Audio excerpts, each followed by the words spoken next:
math placement process for our students, making the test more consistent across 6th, 7th, and 8th grade, and making sure that we're sharing the results with students so that they can make informed decisions for subsequent years. Thank you. Okay, so here's some other changes. First, schedule change request form. We did roll this out this last year, but we will be asking students and parents prior to the beginning of school to check their student schedule on PowerSchool to ensure that everything's correct. If they see errors, they will have an opportunity to input that into a Google form, and we'll make the change prior to students returning to school. This will cut down on lines at the beginning of school or visits to my office, Ms. Overbeck and Ms. Riley's office. The next thing is kind of a big change. This is an add drop deadline. Some might say I'm bringing secondary things down to the middle school, more secondary. But the reason this is so is we at Valley make changes to student schedules throughout the year, mainly as a result of math moves. So students that are doing better in math, let's put them in algebra instead of math 8, or students that are struggling, let's bring them down. So while we're going to follow the data, and of course, if students are struggling, not force them to continue in a class that's not healthy for them, we're also going to try to get that data earlier by 9/23, and we will communicate this early and often to parents.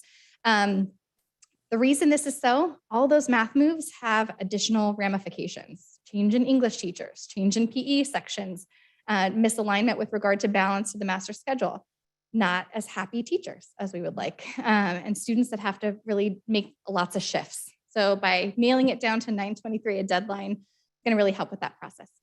We also have the level down, level up, I mixed those up. Let me turn those around. So now I'll explain add drop. That's the level down, level up deadline. The add drop deadline is students that are have chosen a year long, like on the wheel, they've chosen band, for instance, and decided they wanted the wheel class, or chosen wheel and decided they wanted to go into band. So we wanted to give them an opportunity to make that choice up until 9/23. The level down, level up is 10/14. Thank you, Christine. Next. So this is a little bit more detailed, and I won't read you these Post-it notes, but the reason I put this here is because I feel like I want to make sure that parents know what the process looks like throughout. So elective options, we're going to check them out. Everything that has a dash, Dr. Johnson, dashes, sorry, complete is an action item for our families, but complete the intent to return survey, check out the screencast that will be flown out to parents for online elective stuff, visit the teacher for more information. So we will also be hosting for electives information sessions from teachers, so students can meet the teacher, see what the class is about, and it doesn't just come from a 2-sentence description. And then connect with Miss Riley if the schedule doesn't look like how you would like it to look. Then we will also work on the placement test process. Not only are math teachers committed to building a consistent, cohesive math placement test process, we're also going to have dates during the summer where all students can come and take it at one time, as opposed to one-off dates coming in and looking for the test, looking for the key. We'll have set dates and communicate those to families. Thank you. All right. Traveling through some electives. So here you have 8th grade elective options, and you guessed it, the red ones are new. You may be sitting there thinking, this is a lot of electives. Did we grow in FTE? And the answer is no. But one of the things that I've heard consistently through parents and students is students would like a voice in the classes that fly at Hermosa Valley. They want to tell us what they're interested in taking. So we're doing things a little different. When we open up that online scheduling, we're going to have all of these classes as options for them to select. Then based on the numbers, we're going to close some and open some based on student interest and need.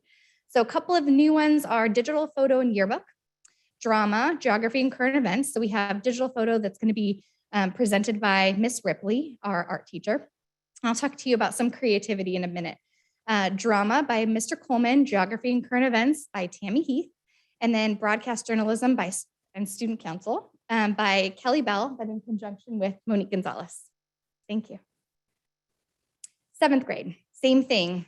Lots of electives here, but not a growth in FTE. We will be narrowing it down based on student interest, and then we'll build a master schedule that is a student-centered master schedule. Again, digital photo yearbook. You'll see this throughout the entire process. When Miss Ripley and I were discussing this, we talked about having a really good yearbook. How do we get a really good yearbook, but also teach students the skills necessary to advance in other areas consistent with art? So she and I talked about having a consistent 10 8th graders select a year-long class, and then you'll see digital photo yearbook in 7th and 6th. So we'll have 10 kids cycle through, so 3 sets of 10 on a wheel for 7th and 6th graders to make sure that those student interests are also being represented in the yearbook. Again, drama, and then yes, Spanish 7. We're maybe bringing it back depending on student interest. Thank you. Same thing goes here. One of the things that you'll notice is the STEAM courses that are present. We are looking into clarifying what these STEAM classes are. I think the main thing that I would love to highlight is we actually have a K-8 engineering and robotics program, and I think families maybe don't know that. So Dr. Johnson and I were talking about potentially creating a flow chart of showing that pathway and what it looks like K-8, and then also weaving in our STEAM classes with a little bit more clarifying titles so students know what they're selecting when they're selecting it. Thank you. Okay, I'm spotlighting 3 different classes for your consumption. And what I asked was for teachers to give us some guiding questions or objectives for each of their classes. So this is the 8th, 7th, and 6th grade ideas surrounding STEAM. So 6th graders are testing methods for problem solving. 7th graders are engaging in engineering design process. And then 8th graders are using that prior knowledge to build on that and work independently and collaboratively on a little bit more advanced projects. Thank you. In art, 6, 7, and 8. So I feel like all of this is done through practice. If you've ever visited Miss Ripley's class, she's an amazing educator. But Art 6 is going to focus on how does the creation of art improve creativity, memory, perseverance, and grit. It's that initial experience to art. 7 is how does it help build those observational skills to be successful in other classes? And then how does art help to develop a broader and more nuanced understanding of our world, community, and ourselves? Okay, spotlight on music. This is our, I think it should be band 6, 7, and band 8. Did I do that right? No, that's right. So why do some things sound harmonious? I love these, and others do not. How does posture affect musicians? If you visit Mr. Harrison's class, you'll constantly see him say, shoulders up, please, sit up, please, musicians sit up. Why is consistent practice so important? So I think that's something that our new musicians need to know. Practice makes perfect. And then 7, how does music define our community? How does music and community interact? How does the preparation of one person impact the sound of the entire team? Thank you, Christy. All right, so why are we doing this? We're integrating systems to benefit all. So it is a teacher win because teachers are getting their assignments before summer break. They know what to teach, they know what they're teaching, they know what to prep over the summer. And as a result, we'll get more high rigor, big bang for your buck lessons out of our teachers come the following year. Students win. I feel like this is huge for me. The voice in the electives is something that I am really excited about. It's also a fair and organized process. So we are renumbering. Every student is assigned a number, but this year what we're doing is we're reassigning random numbers. So if you were always number 16, for instance, you always got your first choice elective. And if you were number 124, you never got it. It's not alpha anymore. I was Whitlock, so I never got the classes. But this year we're reassigning random numbers. So students will have a different experience with regard to their selection. So fair and organized. And then everyone wins. We get our course enrollment numbers early. We can make positive predictions. We have a balanced master schedule across the entire board. Beautiful to me. And then we have well-informed families because they are a part of our community and help us to partner with their students and make positive, great decisions in elective options. Thank you. And there's an error in processing the page. There is one more. Okay, it just said thank you. It said thank you to HVPTO, thank you to HBEF, thank you to the board who support our amazing elective programs. I'm obviously a huge fan of enrichment. I think without it, our students are just walking through with math, science knowledge, and it really helps our community to increase breadth of content. So thank you so much to these organizations that dedicate so many funds and so much time and energy toward our electives. Principal Edslow, thank you so much for presenting tonight. I know the board is really excited. Thank you for making student-centered voice in that and a fair and balanced master schedule. Thank you. It's a tricky thing to do, so thank you so much. Any questions? Should we direct them to you later? This was announced. Later? So it's No, yeah, the board can ask questions. Okay, questions? Jen? Okay, awesome. Yeah, thank you so much for coming and sharing this. I just had a couple of questions. Could share with us, how did you get the student voice in there? You mean, how will I? How will the students? No, you had said these were the electives, so you thought you meant. Right. Like So Cassie Riley originally surveyed all of our students. So she surveyed, I think it was 2 or 3 of the grades. 8th graders are not surveyed because they're leaving us. But students were surveyed, so that kind of helped to bring about some of the content. And then teachers were also surveyed to see what they're interested in teaching. What we know is when teachers teach their passion, it's a successful match. So from that, those courses were developed, and then based on what students select, that's what we will actually fly in the 22-23 year.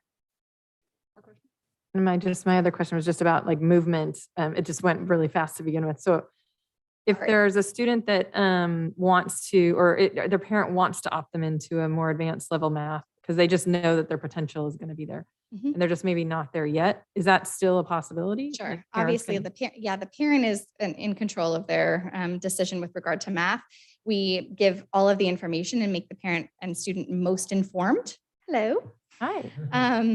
And then yes, if the parent would like to opt in, one of the things that we were talking about with math is making sure we have that assessment piece nailed down before the add drop deadline, so students and parents can see the results of an assessment, and potentially a diagnostic test at the beginning just to see how students are doing coming off of summer break. But yes, parents have that choice. Thanks. Were there questions down here? Stephen? Thank you very much. Thank you. I'm sort of wishing the parents could do these classes actually, Right. but that's not a question. Yeah, huge thanks. Math in the real world, that was mentioned before by the student council, but is it not included, in or is that a club? It was there. Oh, okay. Is there? Oh, yes. Okay. Very much. Yeah, I see it now there. for some. Okay, no. And what is SAS? So thank you for asking that. Yes. So SAS is student academic support. Okay.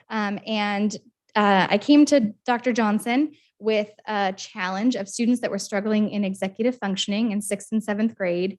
They're, kind of, I think I labeled them backpack stuffers when I presented to you, right? Their papers come out accordion shaped.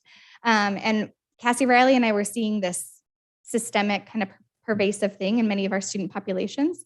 So in conversations with Dr. Johnson, we were able to build a section by collapsing a section. So it was not an increase in FTE, but because of the not balance in electives, we were able to close a small elective class and disperse some of those students and pull some of the high students numbers that were struggling in executive functioning into student academic support. So it's I would say tier 3 intervention, Sylvia. So it's a tier 3 intervention, which means after SAS, after we've had time to look at the data, that they really need that extra support. So it's 1 period in the day. The cell is it's 1 trimester. So they have an opportunity to get out of it and take their elective classes. But if they love it and they need it and they're successful in it, then they can stay the whole year. Right, thank you. I'm curious if there was anything that came off as a result of the survey. No. What you've listed is all the stuff that's on. We're just adding more into the mix, basically. Right, we're adding more. Yeah, I didn't want to be offensive by taking off classes that Just teachers curious. were. I was curious So if we're they going to throw it out blackballed there, anything. and if students select it, then we'll go with it. And one of our board goals is listed as high school readiness preparation. As we look to Miracosta and Redondo Union, is there any of that sort of feedback or looking at areas that we can do better? This might be more of a future-facing thing, but I'm curious if there's more areas or what you're putting forwards is, going to be brilliant, and that covers everything. Thank you. I would say absolutely. I think it's a lot of relationship building. So I have the contact information of Breedy and Gerger. And so we're in kind of constant communication. I did hammer them about having a parent night on the same night and how is that going to work for Hermosa families. But they chalked it up to, they said, first year principal mistake, rookie mistake. I think it is absolutely going to happen. I think partnering with the high schools to ensure that our students are ready. I had a great meeting with science the other day talking about what is freshman biology like and what are the things that they hope students get or have skills-wise before they enter in. And science was like, yes, we need that to make sure we're focusing on those skills. So Right. I think partnering with those, that administrator, and then allowing us access to the department chairs of the departments in both Redondo and Costa will really help with that. Thank you very much.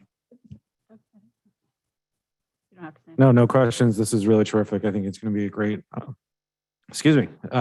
way to move things forward and make things more efficient, get us in a good place. So thank you. Thank you. We good? No, I have one other, sorry, two other No, that's questions. Sorry. Avid, is that a program that you guys are looking into at all? It's not been something we discussed. I know that Sylvia's been really working hard on the social emotional wellness piece of curriculum. We have now Second Step, and that is kind of where we're focusing our attention and intervention. Avid is a curriculum that can be purchased. Kelly Bell is kind of doing this her own way in terms of the development of SAS. And usually Avid is coupled with a period in the day or a time in the day where students all have access to something. And that's not been discussed. Put a little plug in for Avid. I think it's really great to help kids get into high school and have great study skills. So Sure. It's a fantastic program. I yeah, agree. so it just, if somehow it can be shown at the highlights of Oh, it, I yeah. think it's a really great program as an elective. And then have we looked at what our neighboring districts are doing for electives? Just curious, like if there's any other ones that we might need to or want to add to the Yeah, list. I feel like one of the things that our neighboring districts are focusing on is STEAM, and we are doing that. So I think that's a big piece. A lot of financial capital is going into the development of those engineering programs, and Hermosa's already made a commitment to that. So that's the thing that I'm seeing growing the most in our area, South Bay. Good. Again, thank you so much. Thank you. Appreciate it. Okay, let's move on through the agenda. Opening up public comments. I have a series of pink cards up here. If anybody who's just walked in needs to get one, they're in the back, and you bring them up here to Christine and it'll get passed along. Members of the audience may address the board on any topic, regardless of whether it is listed on the agenda. However, the board may not discuss issues raised that are not listed on the agenda. Topics not on the agenda that are brought to the board's attention may be investigated by the administration and a report made to the board either publicly or privately at a future meeting. Comments from visitors shall not exceed 3 minutes per individual speaker unless waived by a majority of all members of the board. So pulling up here, apologies now for names. Andrea Larinetta. And if you would, when you come up, if you could say your name again for the record and your relationship to the district. Okay, my name's Andrea Larinetta, and I am a community member of Hermosa Beach. My daughter went to your schools. Okay, let me tell you a bedtime story. There once was a country that was told the air we breathe can kill you, and a virus so small, too small for the eyes to see, lived in this air, and if you breathed, you could die.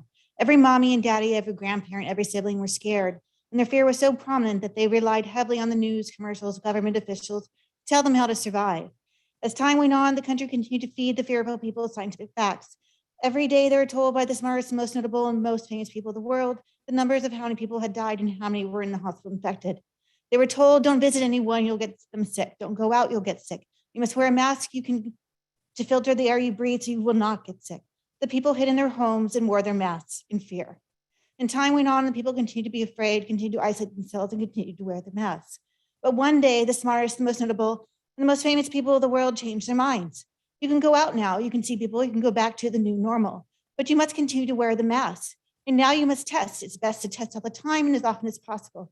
And people came out in droves and were being tested by the hundreds of thousands. And yet the news continued to report high numbers of infection. And yet again, the smartest, the most notable, and most famous people of the world changed their minds. They announced that we have this new miraculous cure. We have a vaccine that if you take it, you won't get sick and you won't get anyone else sick. We will make your local stores and schools clinics. We will give you gifts and prizes galore to make it easy and free. And if you just get this vaccine, and the people rejoiced. And the people came out in droves and were being vaccinated by the hundreds of thousands, and yet the news continued to report high numbers. Soon the people asked why. And to their dismay, they were told by the smartest, the most noble, and the most famous people of the world, because not all of you are vaccinated. You must encourage, coerce, bully, and shame everyone you know to be vaccinated. You must continue to wear your mask, and you must be tested continually. So people did. But the people became confused. They were told they were cured once vaccinated, and soon they discovered the vaccine was sick, and they shouted out, why? And again, the smartest, the most noble, and the most famous people of the world changed their minds. But we were wrong. It's not a cure, but if you get sick, your symptoms will be minor. And yes, you can still get someone else sick, but if they are vaccinated and everyone continues to wear their mask, the symptoms will be minor too. The people continue to come out in droves to be vaccinated. They wore their masks with pride and rejoiced that if they got sick, it would only be as bad as the flu. But some people started to ask questions. And again, the smartest, the most notable, and most famous people of the world changed their minds. Well, not all of our counts have been accurate. There weren't as many deaths as previously reported, and tests don't seem to work correctly and can't be relied on. And the masks really not work and cannot block the virus. But keep vaccinating and keep testing and keep wearing your masks. But the people became startled and they asked each other questions and they researched for themselves. And this time the people asked and noticed that the smartest, the most notable, and the most famous people of the world were not following the advice they were given. And now the people were angry. And this time they came out in droves to fight against the vaccines, the testing, and the masks. They announced to all who had listened their findings, belongings, and pleading to stop the madness. And change began to happen. But then the people noticed the change didn't include their children. The children were still being forced to vaccinate, test, and their children were still being made to wear masks. Andrea, thank you so much. Your time is up. Why are you repressing our children, abusing our children, and harming our children? Stop mask mandates. Stop testing. Thank you. Stop vaccinating. Appreciate your comments. Thank you. Carolyn Petty, please. Please state your name for the board and your relationship to the district. Carolyn Petty. Both of my daughters attended Hermosa schools. I hope many parents are watching this meeting and are going to tune in about forthcoming curriculum changes in Hermosa schools. Last year, Dr. Johnson proudly and firmly announced that the school was planning to implement culturally responsive teaching. What is culturally responsive teaching? It is critical race theory renamed because academics now know that the words critical race theory inflame most parents who understand what it is and the toxic effect on our children. The process has now begun in Hermosa Beach schools with teacher training hosted by UCLA Center X, which does not hide their support of critical race theory. They are even proudly promoting their book, Preparing and Sustaining Social Justice Educators. This should give everyone a sense of what they are about. Please note, these people are being paid with our tax dollars to train our teachers in their philosophies. The facilitator is Dr. Orange. I encourage everyone to read the book co-written by her. Starting on page 73 in her book, culturally responsive teaching requires educators to, and I'm going to list out only 3 because I don't have enough time, examine their cultural identities, acknowledge their bias, know that teaching is not colorblind. So number 1, identity. That is the crux of critical race theory because it is based upon segregating everyone into groups based upon their race. No longer are people viewed as individuals. They are merely members of an identity group. 2, acknowledging their bias. Another basis of critical race theory in which teachers will most likely be told to admit that they are biased and essentially racist in the way they teach. Number 3, colorblindness, a concept which most people in this country subscribe to, in which people are based upon who they are as people, is being pushed aside by these academics who have invaded K through 12 programs. These people find the concept of colorblindness to be offensive because for them, everything is about race. In the words of Dr. Orange, shift the discourse towards power and identity. And what is that about? That is a Marxist doctrine for those of you who know the true basis of critical race theory. Elections are this fall, and I encourage people to heed my words about what is happening in our schools and consider running for school board. Manhattan Beach has a school board member who is a Democratic socialist. We could end up with 3 socialists on our board pushing their agenda to radicalize education even further than where it is headed now. I am not exaggerating because people like that Manhattan Beach school board member are realizing the way to truly change our country is to start with the children. This can only be stopped when people who care about the future start taking an active role in becoming the decision makers in their community by serving on the school board. Thank you so much. Next up, Rebecca Barrios. Next up, Rebecca Barrios, please.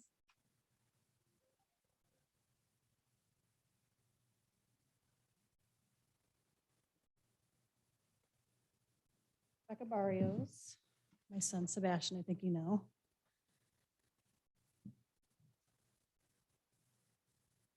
So I'm not sure you remember my last few speeches, where I literally begged and pleaded, parent to parent, to stand with us. Since the board has made it crystal clear that you do not want to work with us, which is literally the epitome of your job as board members. Instead, you choose to not stand behind choice and have hidden behind California and Los Angeles health departments. When even Jen Paskey says it's always been up to the school districts and it's just guidance, period. I want to remind you all that you took an oath of office to uphold the Constitution. Since then, you have masked our children illegally, you have held clinics on school grounds without medical licenses. You have discriminated against children based on their medical status. You have allowed kids and teachers to constantly harass kids over masking. I wish we could have worked together for choice, but you have abused your power as board and as superintendent.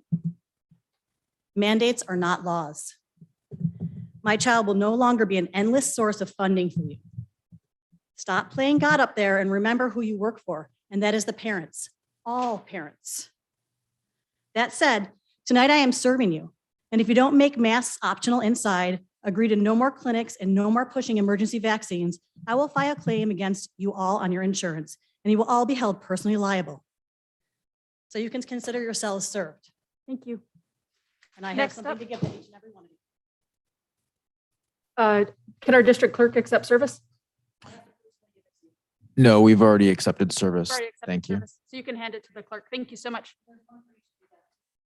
Next up, Philip Schwartz.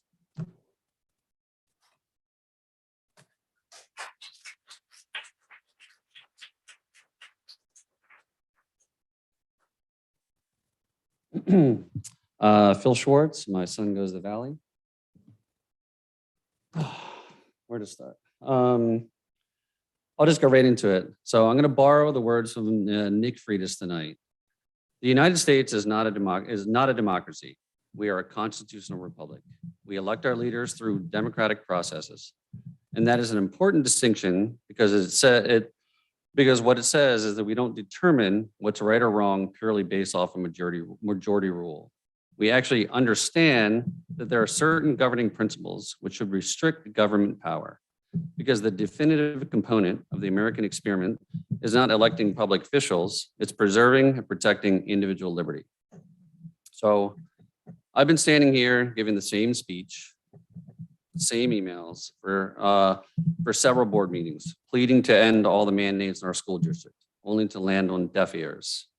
It's clear that the board is not for freedom of choice, and the only response is we are following the guidelines. Well, like Rebecca just said, only 2 days ago, the White House stated that, and I quote, "It has always been up to the individual school districts on how to implement the guidelines since they have always held the ultimate authority." So you do have the power, but you have chosen not to uphold parents and children's personal freedom. You're bound in your oaths to follow the rules established in the Constitution. We have asked over and over for you to uphold the Constitution and protect all children's and parents' rights by allowing choice without coercion, but you have chosen not to. So tonight, I am also serving you with our letter of intent to file claims against your bond. Thanks so much, Philip. You can hand it to the district clerk. Next up, Victoria Cannon.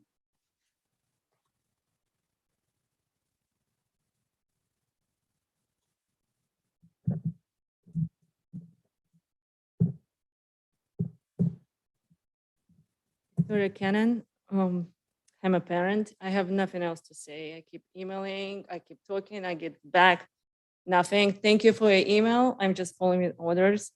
So I'm just let Jen to talk for me. From here. It's always been up to local school districts to determine how they implement.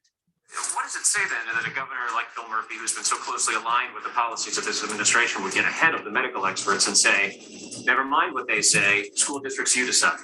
Well, it's always been up to school districts. That's always been our point of view and always been our policy from here. It's always been up to local school districts to determine how they implement. What does it say then? Your hands are not tied, you're making decisions, and you're making decisions for one group of parents. So we'll be serving you too. Thank you so much. Betty Maurer, please. Betty Maurer.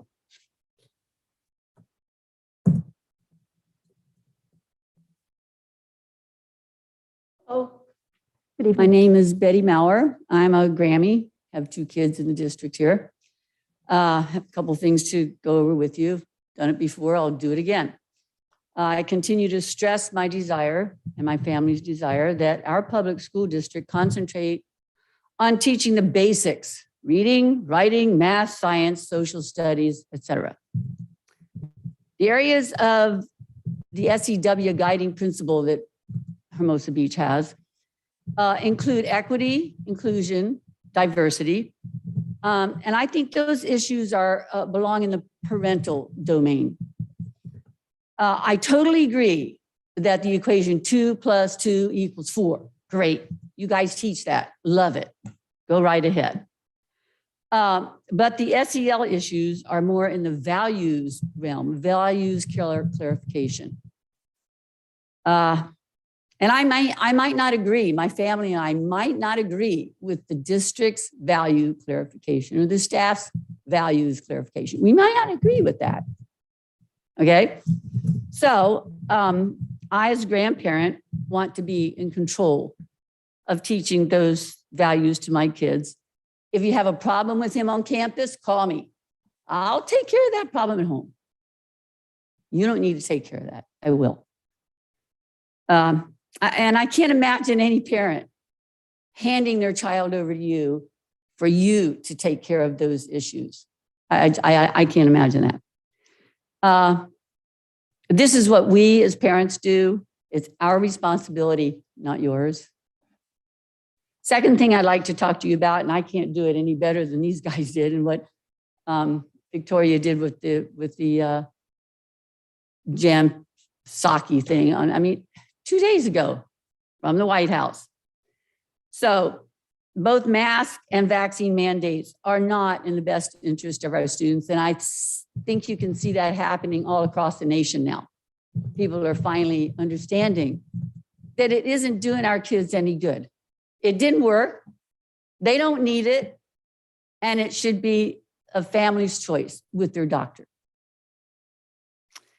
So I would really ask you guys to put on your big boy pants and stand up to fake Dr. Ferrer, LA County Department of Health, whatever, and, do what is in the best interest of our kids. You have the power to do it. We heard that from the White House. Thank you. Is there any other pink cards that I'm missing tonight? Any other pink cards? Okay, moving on to Zoom.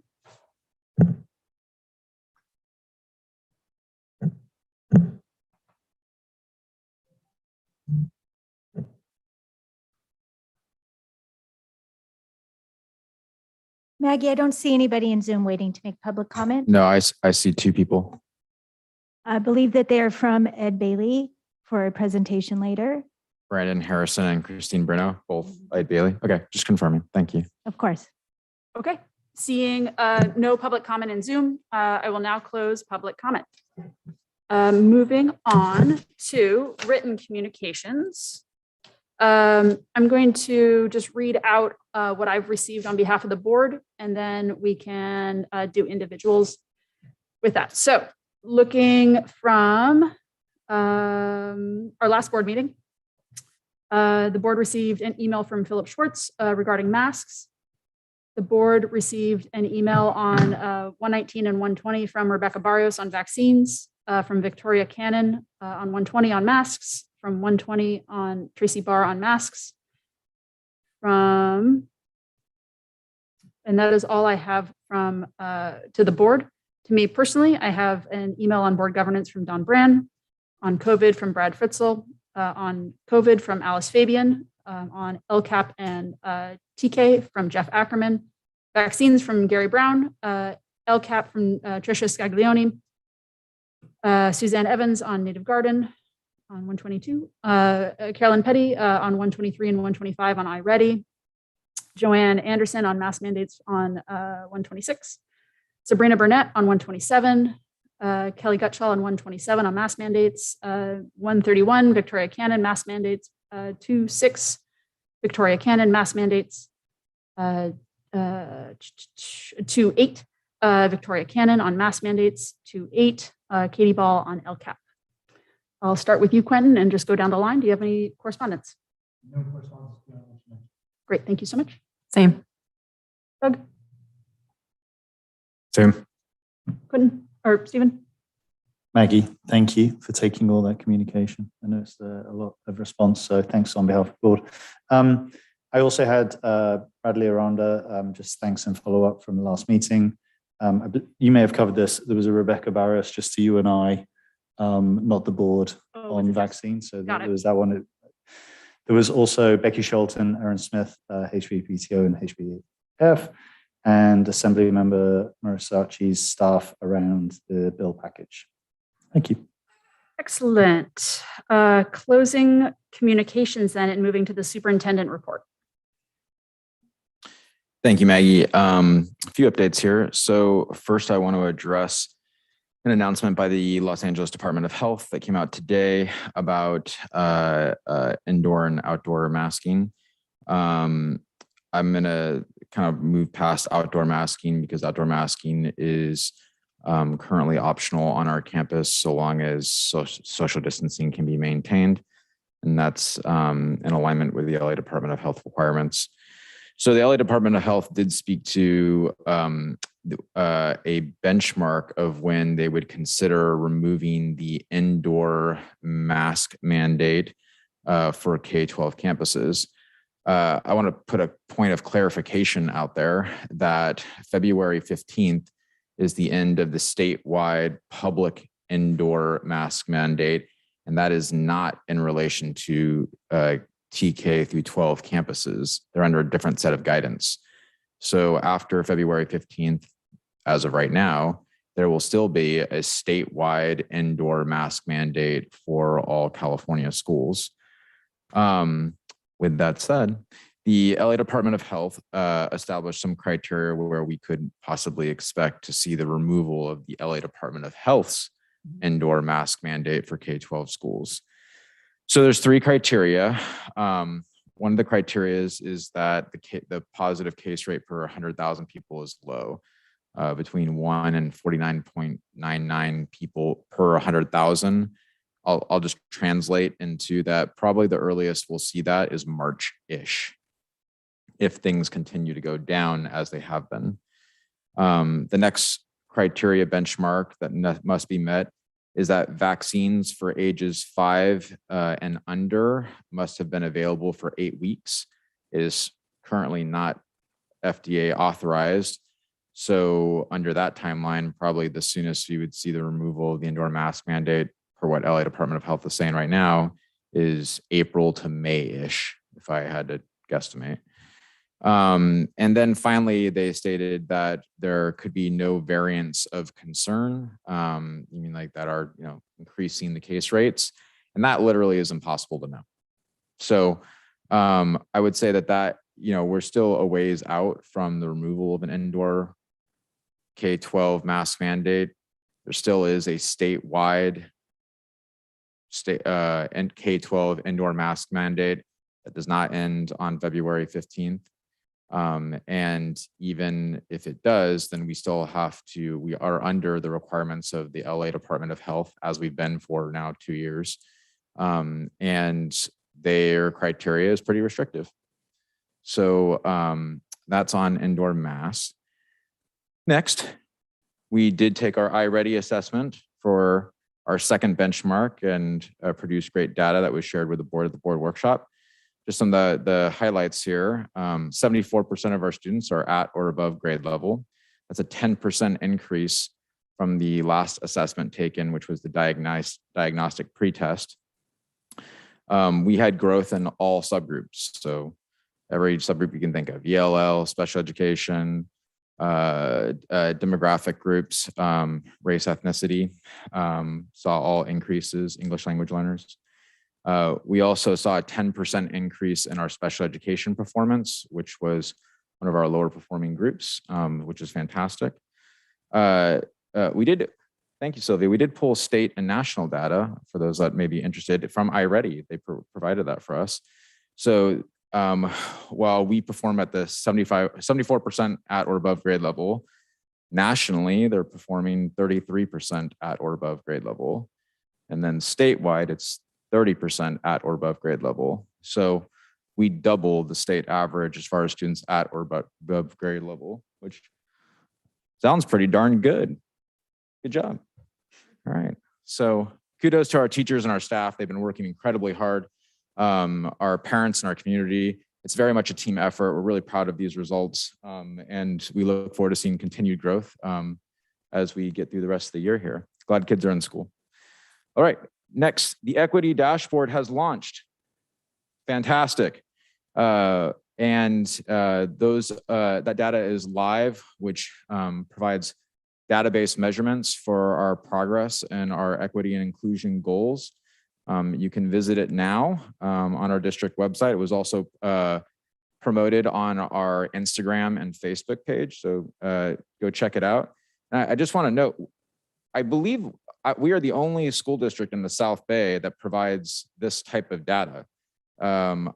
I don't know of any other. I can't find one in LA County. So if you do know of one out there, if you're watching the broadcast, please do let me know, because I would like just to compare to another, but we're the only school district that is providing this type of data. Next, athletics, getting it done. Basketball and soccer, we're kicking butt out there. We got Chadwick on tomorrow? I think it's Chadwick tomorrow. They're a private school. We'll beat up on them. And then next week, I think we have Manhattan Beach Middle School. Yeah. So we'll see how that goes. I think that we're going to do great. We're a little feisty out there. That's what the word on the street is. Okay. Next is the Great Kindness Challenge. If you didn't see it, it's awesome. Go on Instagram and check out the Instagram story. Flip through the pictures. It's really, really cool. I want to give a special shout out to Troy and Cassie, our counselors. They really brought the love that week, and that was a long week, and they did a great job really bringing kids together. It was just a really positive atmosphere. If you walk on Valley and View campus, you'll see a lot of positive notes spread all across campus. It's super cool. And I really going to give credit to ASB and then the 3 through 5 ASB, our elementary group. Just really another like student team effort there. So great job there. And then finally, enrollment. They're beating down the doors to get in. We have 76 new enrollees. At this time last year, we hadn't even started enrollment yet. We hadn't opened, so we opened 2 months early, 76 enrollees. And I want to highlight that we have 24 TKers, which we're already surpassed the number of TKers that we have for this school year. So it's going well. A lot of people want to come to the school district. Look at that. So that's the end of my superintendent update. And if the board has any questions, I'll take them at this time. Starting with Quentin.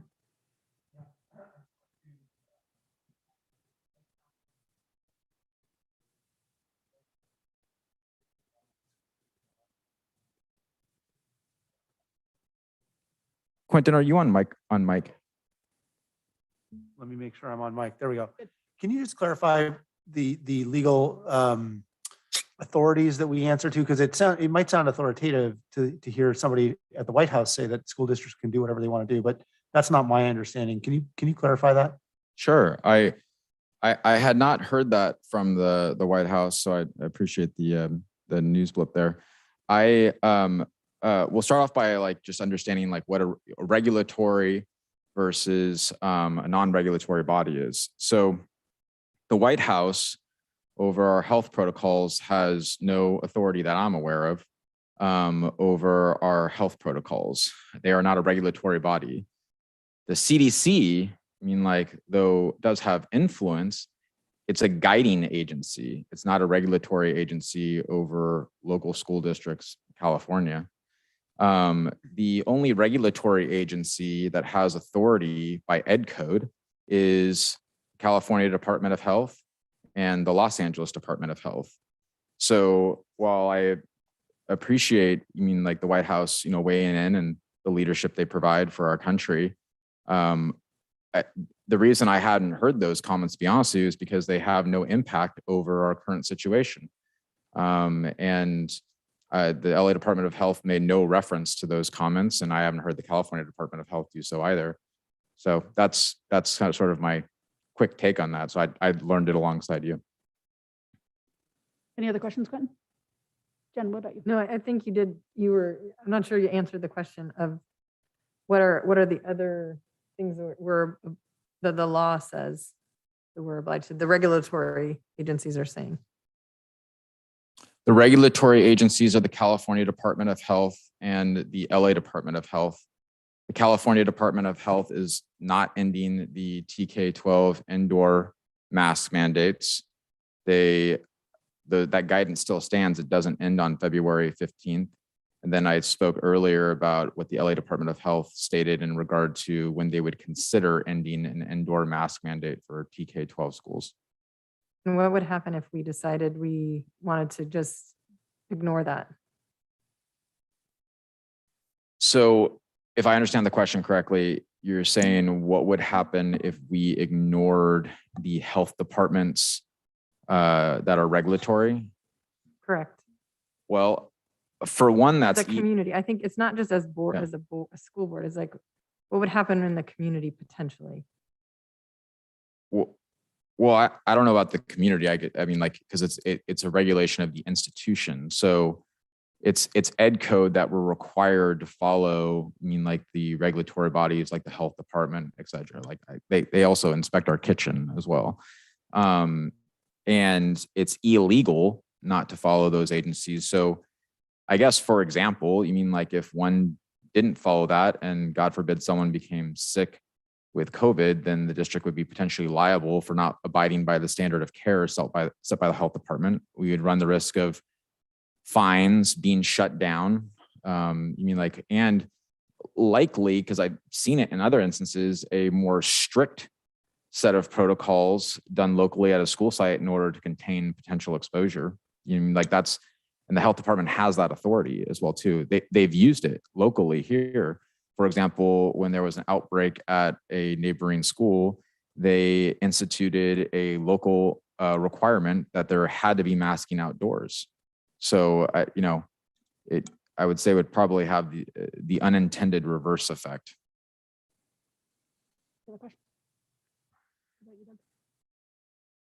I have no further questions. Thank you. Steven. I just want to say thank you,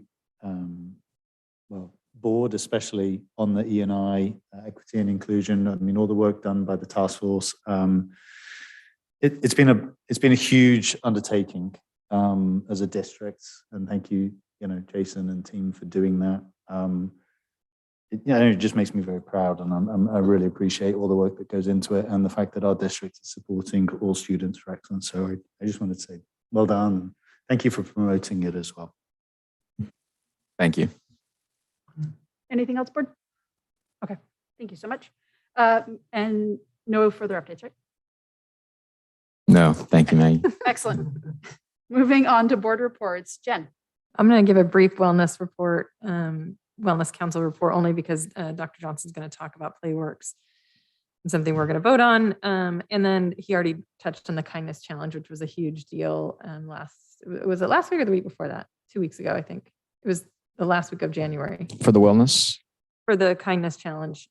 It was 2 weeks ago. 2 weeks ago, but yeah, it was an amazing. And then the counselor put together kind of a whole presentation for the group just to kind of share with the parents and the people on the committee what was happening and what it looked like. And so that was pretty exciting. And then we didn't get too far down the agenda that we had this last time. We talked also just about the cannabis initiative that was on the table in terms of their wanting community members to be a part of a community committee, and Jason is going to sit on that committee, but if there's parents that are interested in sitting on that committee as well, and kind of went through some of the findings.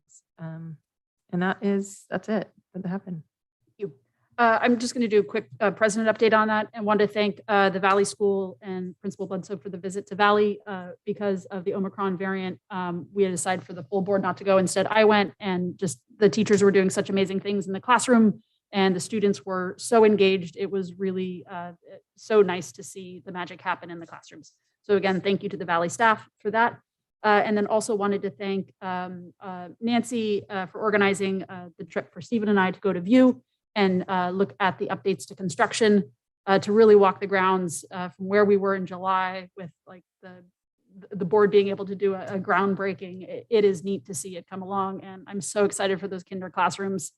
and what's going to be possible there in September. So on behalf of Stephen and I, thank you again for that and for the representing the board up there. Are there any other board reports? No? Good. Okay. Moving on to superintendent report and starting off with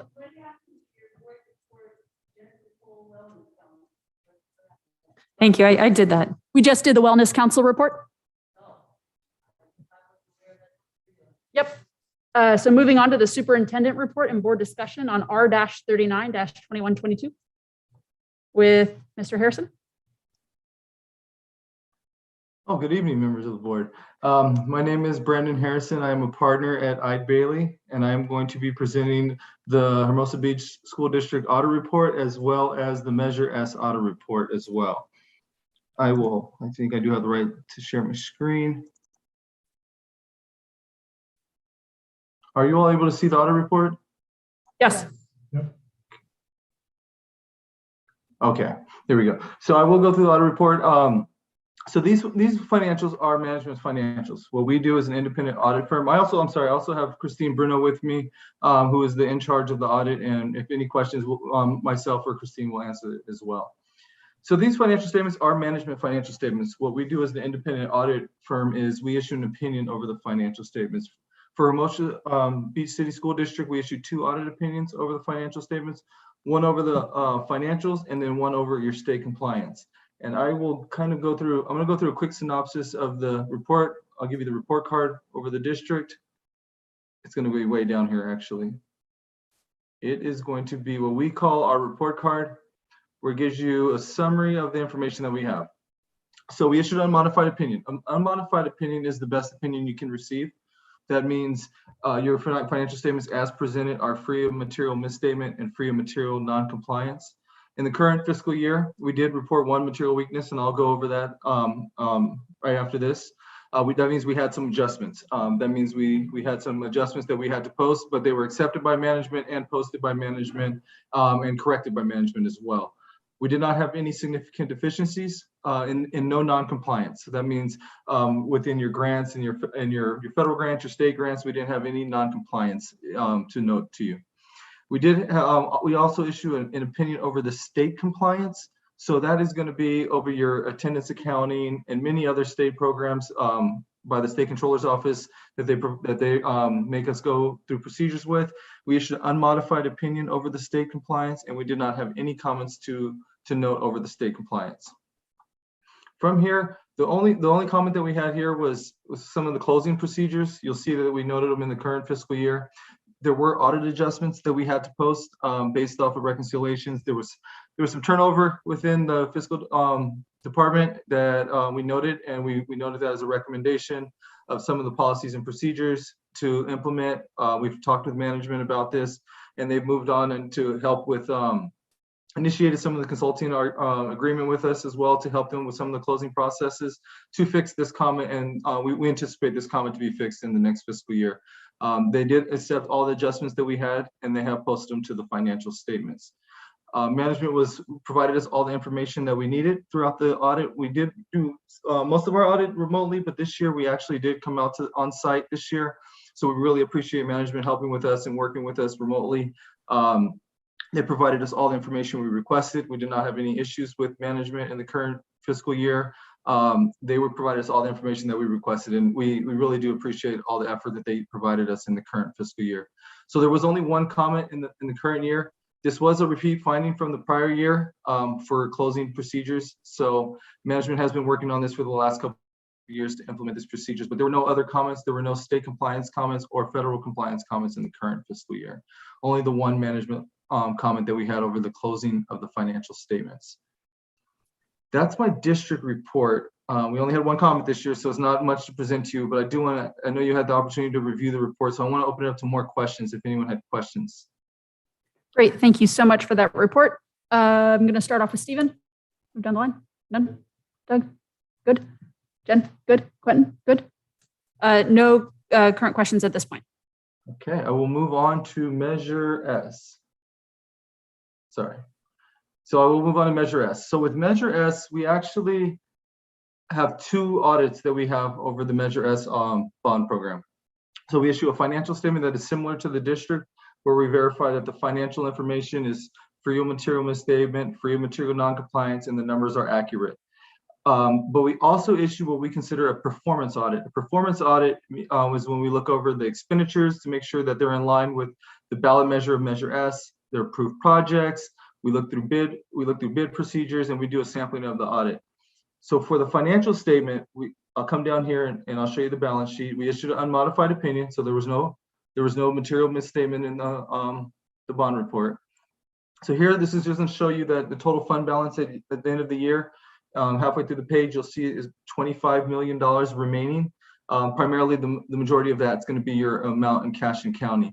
This number is up from the prior year, but that is due to, you'll come down to the next page, you'll see that halfway through is because you did have an issuance in the current year, new issuance in the 2021 year of $11 million. So that cash inflow came in the current year. But you did have a total of $20 million, 18 million of that, 18.9 million of that is of capital outlay. This is going to be the financial performance, or the financial audit, and we did not have any material misstatements within these financial statements. But I think that the more important one that I always go over is going to be the performance audit. I scanned through this one pretty quickly. With the performance audit, what we do here is when we take a sample of your expenditures. You had $20.2 million in total expenditures. We tested $18.8 million of those expenditures, which is approximately 93% of them. We make sure that the invoices are in line with Measure S. We make sure that all the bond projects are approved bond projects. We did not have any issues noted within any of the expenditures that we tested within the Measure S expenditures. Within the current fiscal year with the bond proceeds, we make sure that the proceeds are not commingled with other funds. We verify that those are separate in a separate account and accounted for separately, and we noted that they were in compliance as well in the current year. If any projects go to bid or any change orders come about, we make sure that those go through the proper requirements as by Ed Code or board approved, and we did not have any issues noted within that as well. I know that's a quick report. I just want to do a synopsis of it. That's why I always leave up open questions if anyone has any questions over the reports. Thank you so much, Brandon. I'm going to start at Quentin this time. Nothing. Jen? Just thanks to the team, both I know Paula's team and Nancy and the crew. Just it's hard to kind of always match all these things. That's a lot of money to have to match. So great job. Yeah, no, just a great job by everybody. So thank you for all the hard work. Stephen, thumbs up. Brandon, I think everyone is okay. Thank you to the work of your team for sampling the expenditures and providing the reports. And of course, a huge thank you to our staff for their due diligence. Thank you all. I really appreciate you all listening for me tonight. And I really do appreciate management and the staff that you all have at your district to really help us with this audit. Thank you. Thank you. Let me get back to my agenda. Okay, moving on to R-40, 2122 with Dr. Johnson, Mr. Herrero, Mr. Gates. Measure S construction update, please.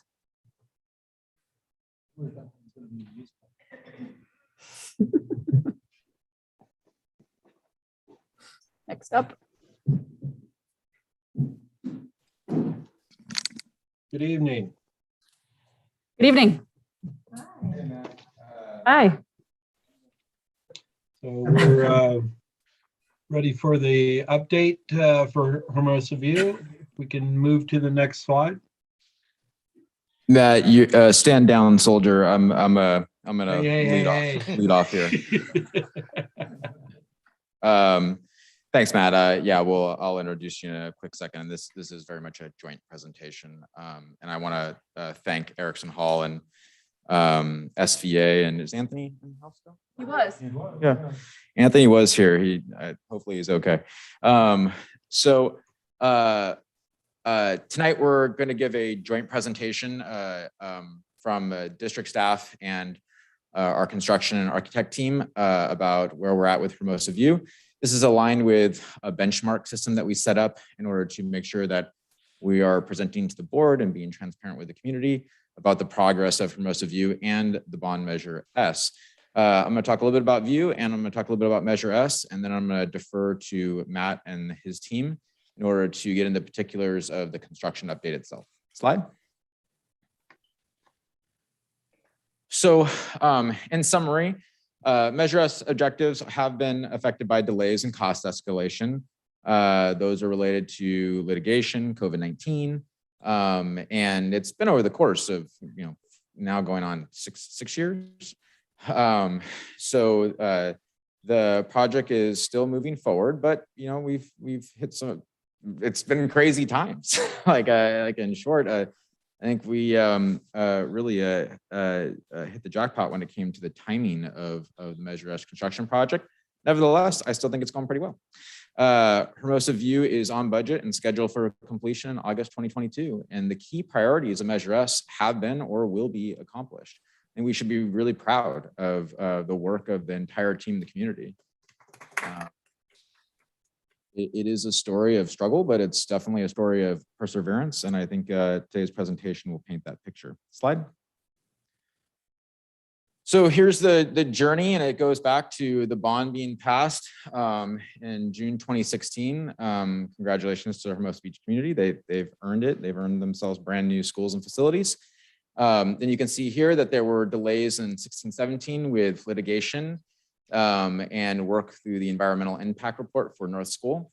That continued on into 17-18. But meanwhile, the district didn't wait. They moved on with projects at Hermosa View and Valley to do work and replacing the roofs. In 18-19, delays continued into the Coastal Commission. However, the work at Valley also continued, and we completed the Valley admin office and exterior fencing and aligned with safety procedures that are in accordance with the Sandy Hook Promise. In 1920, the Vista School construction began. It's formerly known as North School, and that was after a 2-year delay.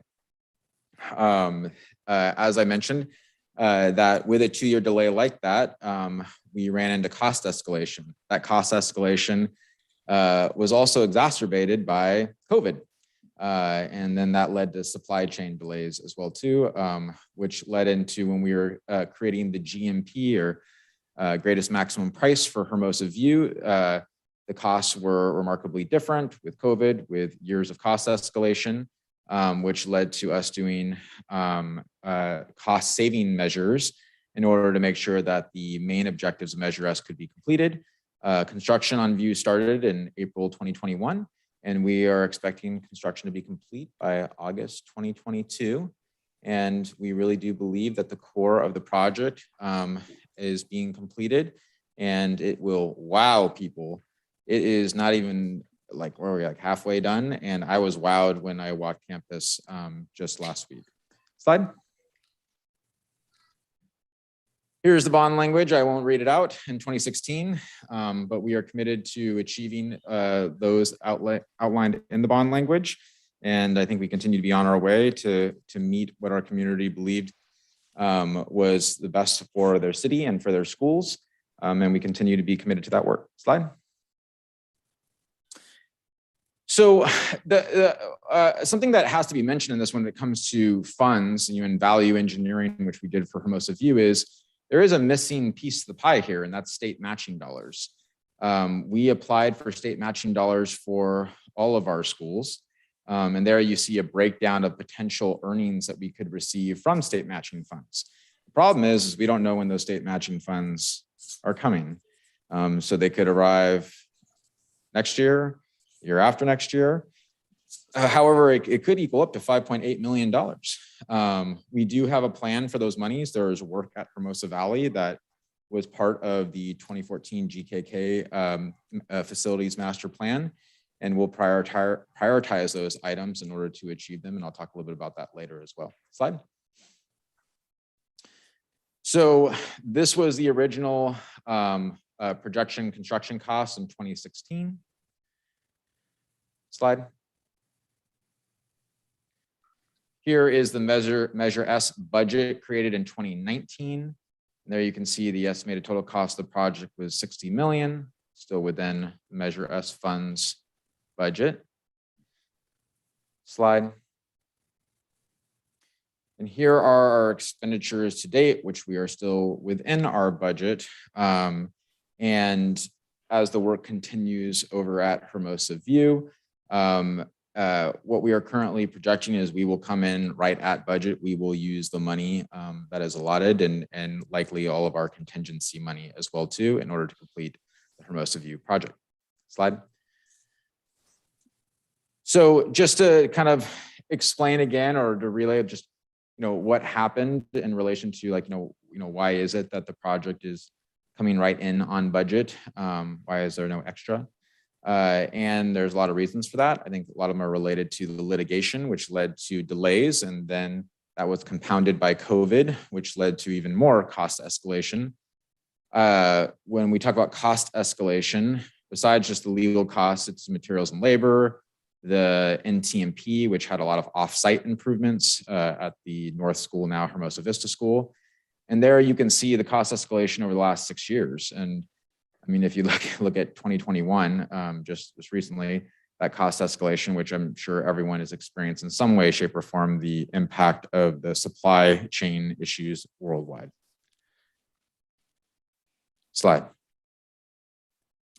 So final cost of Measure S, there we are. Bond revenues, 60 million, current expenditures is 44, an estimated remaining cost is 16.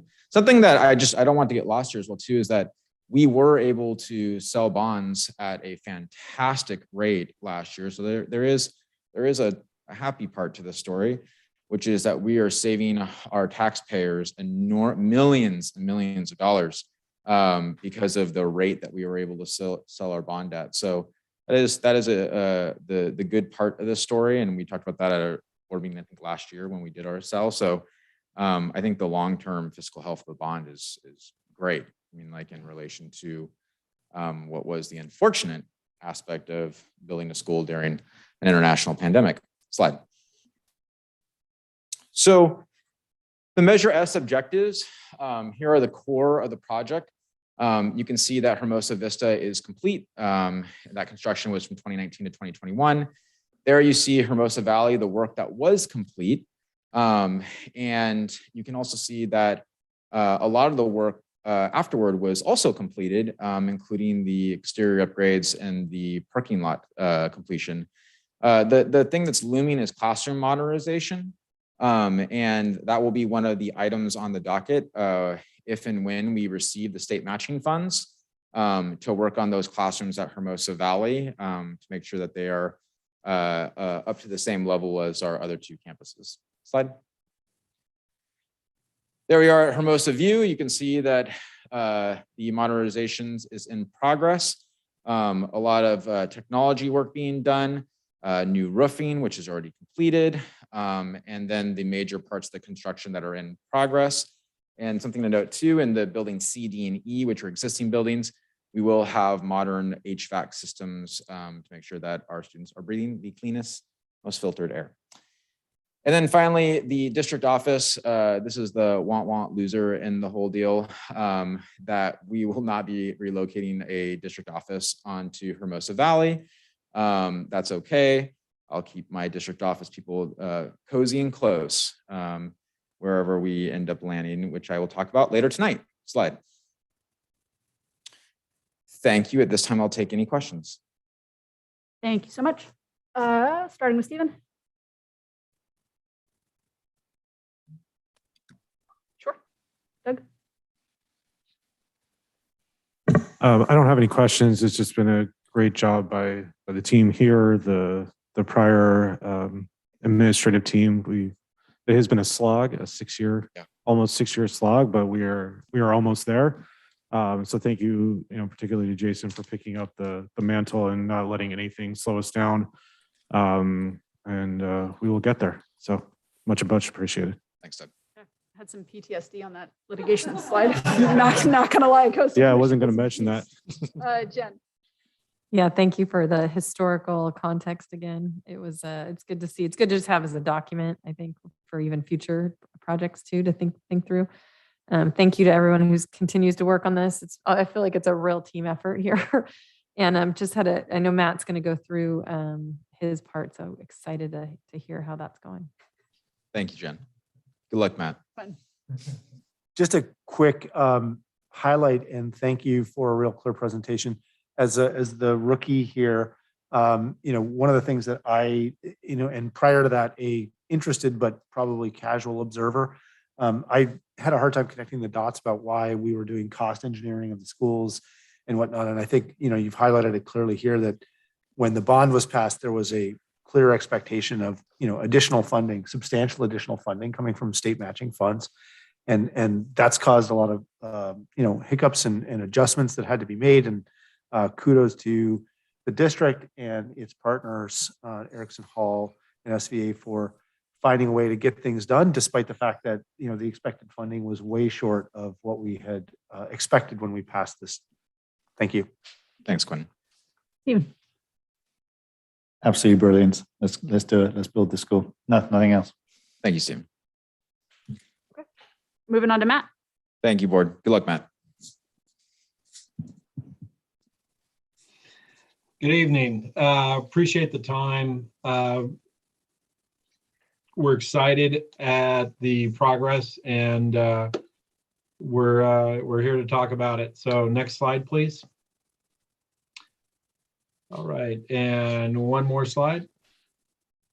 So we're going to go through the update. We're going to talk about the schedule, next step, and timelines, and then any questions.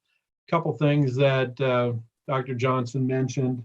The HVAC work and CD&E are underway. This picture on this this slide shows the units already being hung. That's a great milestone. There's a lot of HVAC units that are hung up in supply chain issues or still at the factory missing parts. So this is a huge milestone, having all the units on the site. So next slide. So GMP review.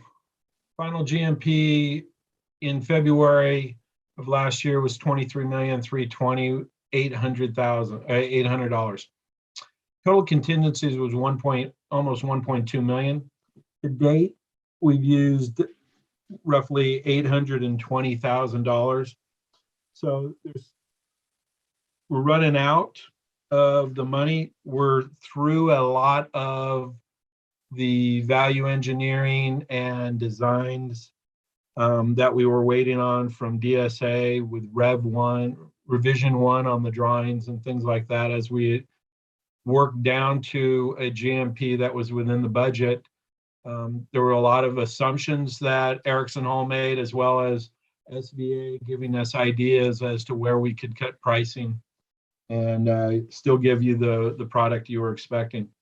So we had carried a design contingency, and we're utilizing that as we're finishing up the changes and as DSA approves final revisions of drawings.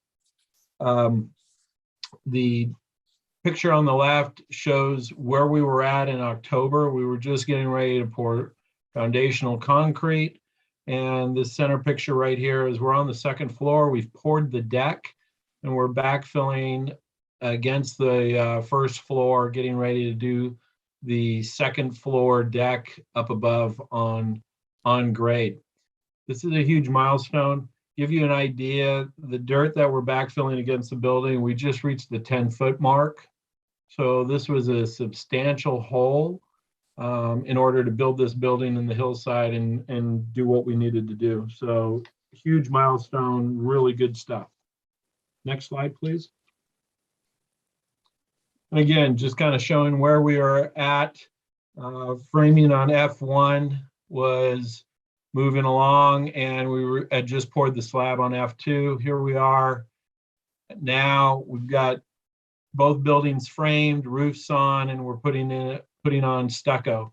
So really moving along on F1, F2. Bottom slides, again, we were in the ground, starting foundations, and now we're up to the second floor, moving on. So really the team on site, the subcontracting community that we have on the job, they're really pulling together. They're working extremely efficient.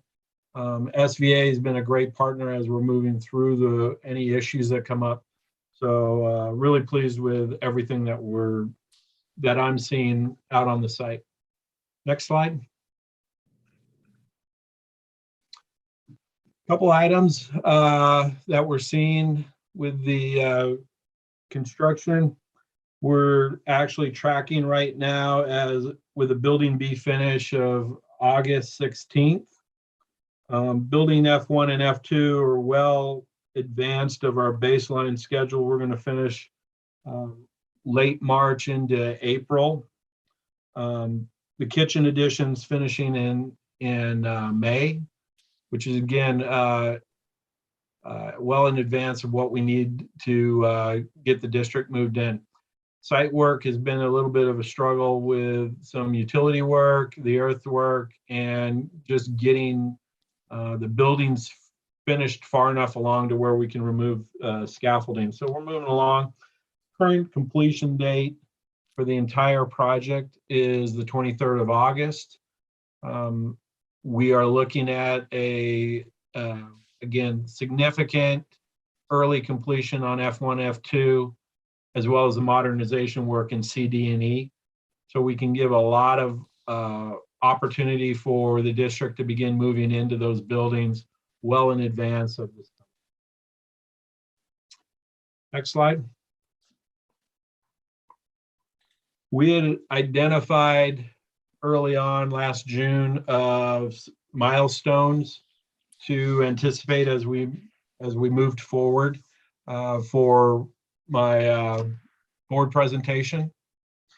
I believe in October I had mentioned building B would be looking a little bit late or behind schedule, if you will, because of how we were looking at concrete and steel and things like that. A couple things have come up since then. We are behind, as you can see from our schedule update on building B.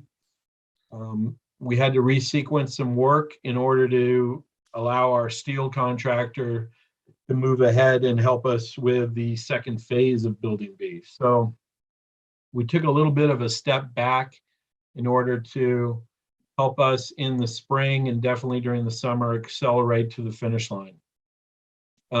Again, you can kind of see where we're at on the left with building B and where we're at now on building B.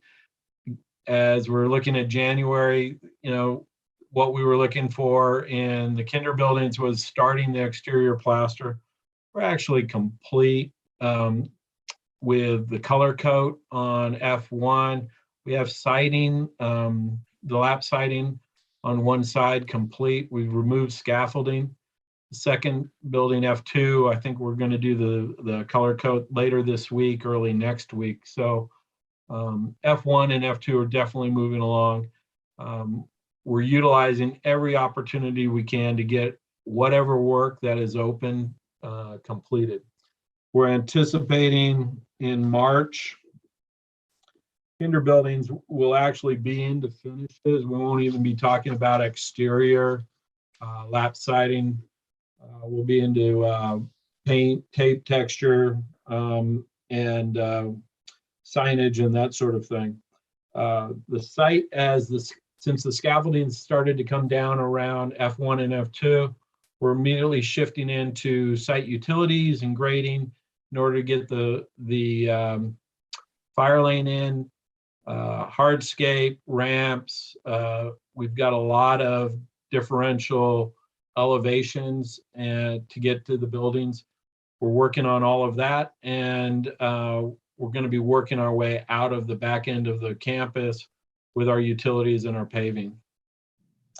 Play area, we are looking towards into April to start setting the play equipment in the back at F2. So those will be significant milestones as we move forward that you can visually see as you walk the site. June will be pretty much accelerating to the finish line.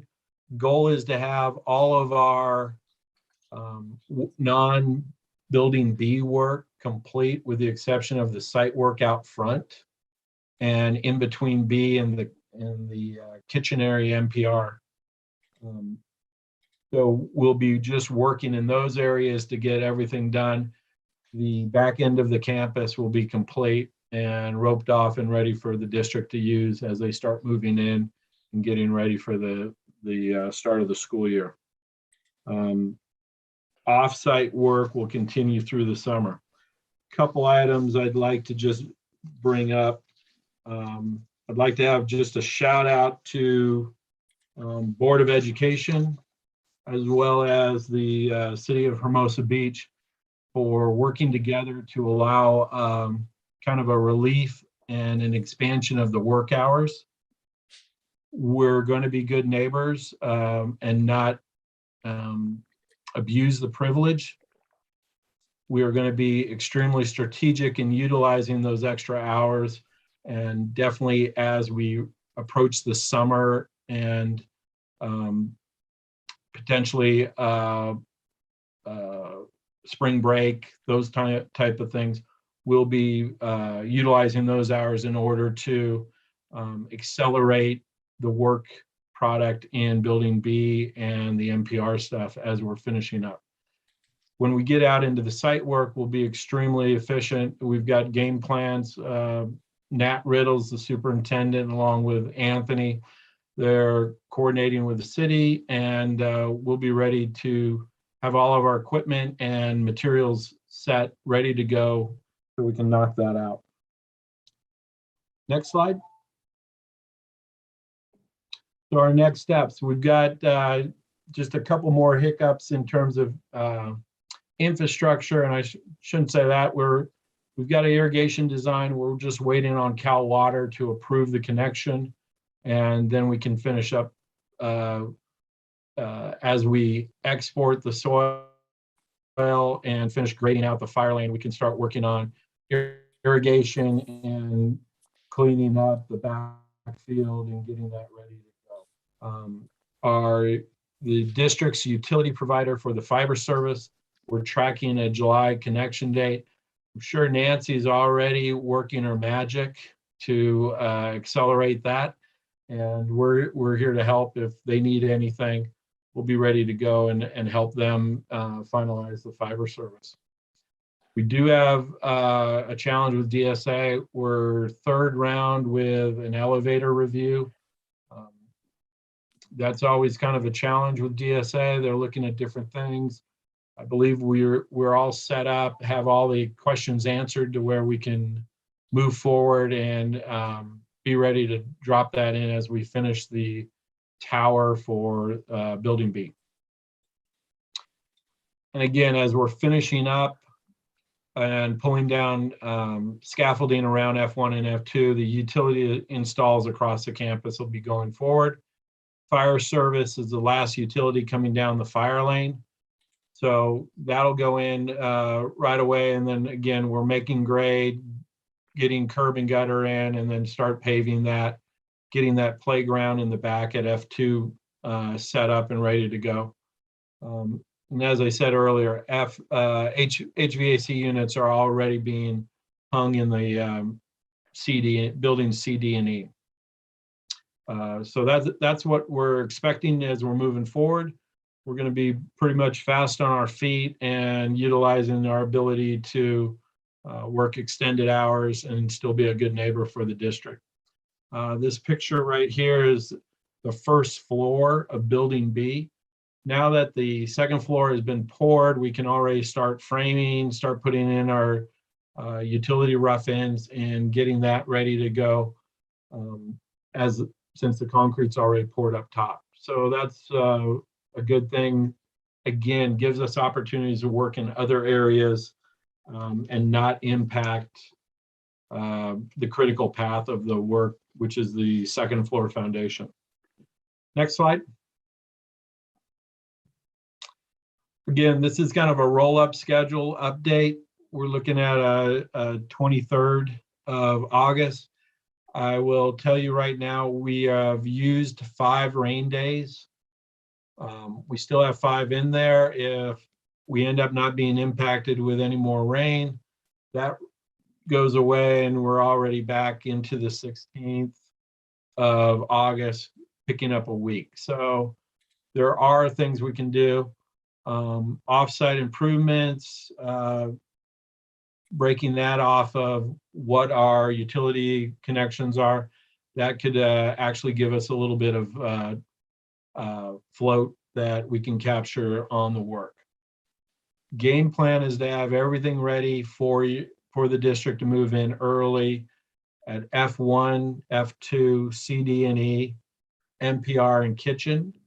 And hopefully we're into ring out and final clean in late July, early August, to where we can just turn building B over to the district earlier than the start of school and have everybody in and ready to go on day one. And with that, next slide. Thank you again for the opportunity to talk with you.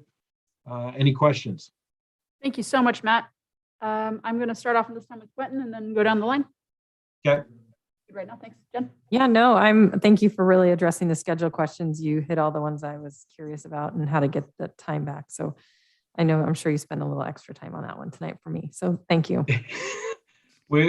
I'm looking at it too. We made a deal, so we're going to do everything we can. And again, the board and City of Hermosa Beach working together to allow that relief of the extension of the work hours is a huge thing. We're not going to abuse it, but we're going to use it as we get closer. We're going to need that time.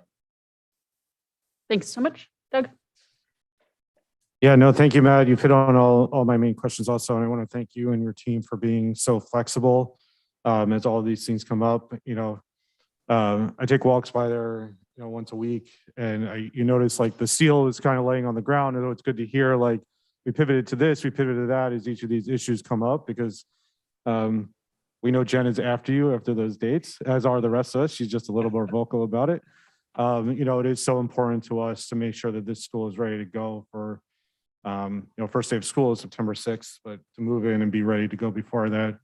So we really appreciate everything that your team is doing. Obviously the team here, Nancy, Paula, Jason, and the whole crew.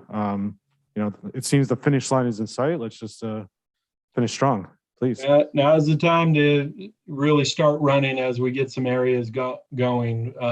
Just maintain that momentum again. And you mentioned it, Nancy and the staff out there with our team and with SVA are really working together and in the same direction and really helping us keep the momentum.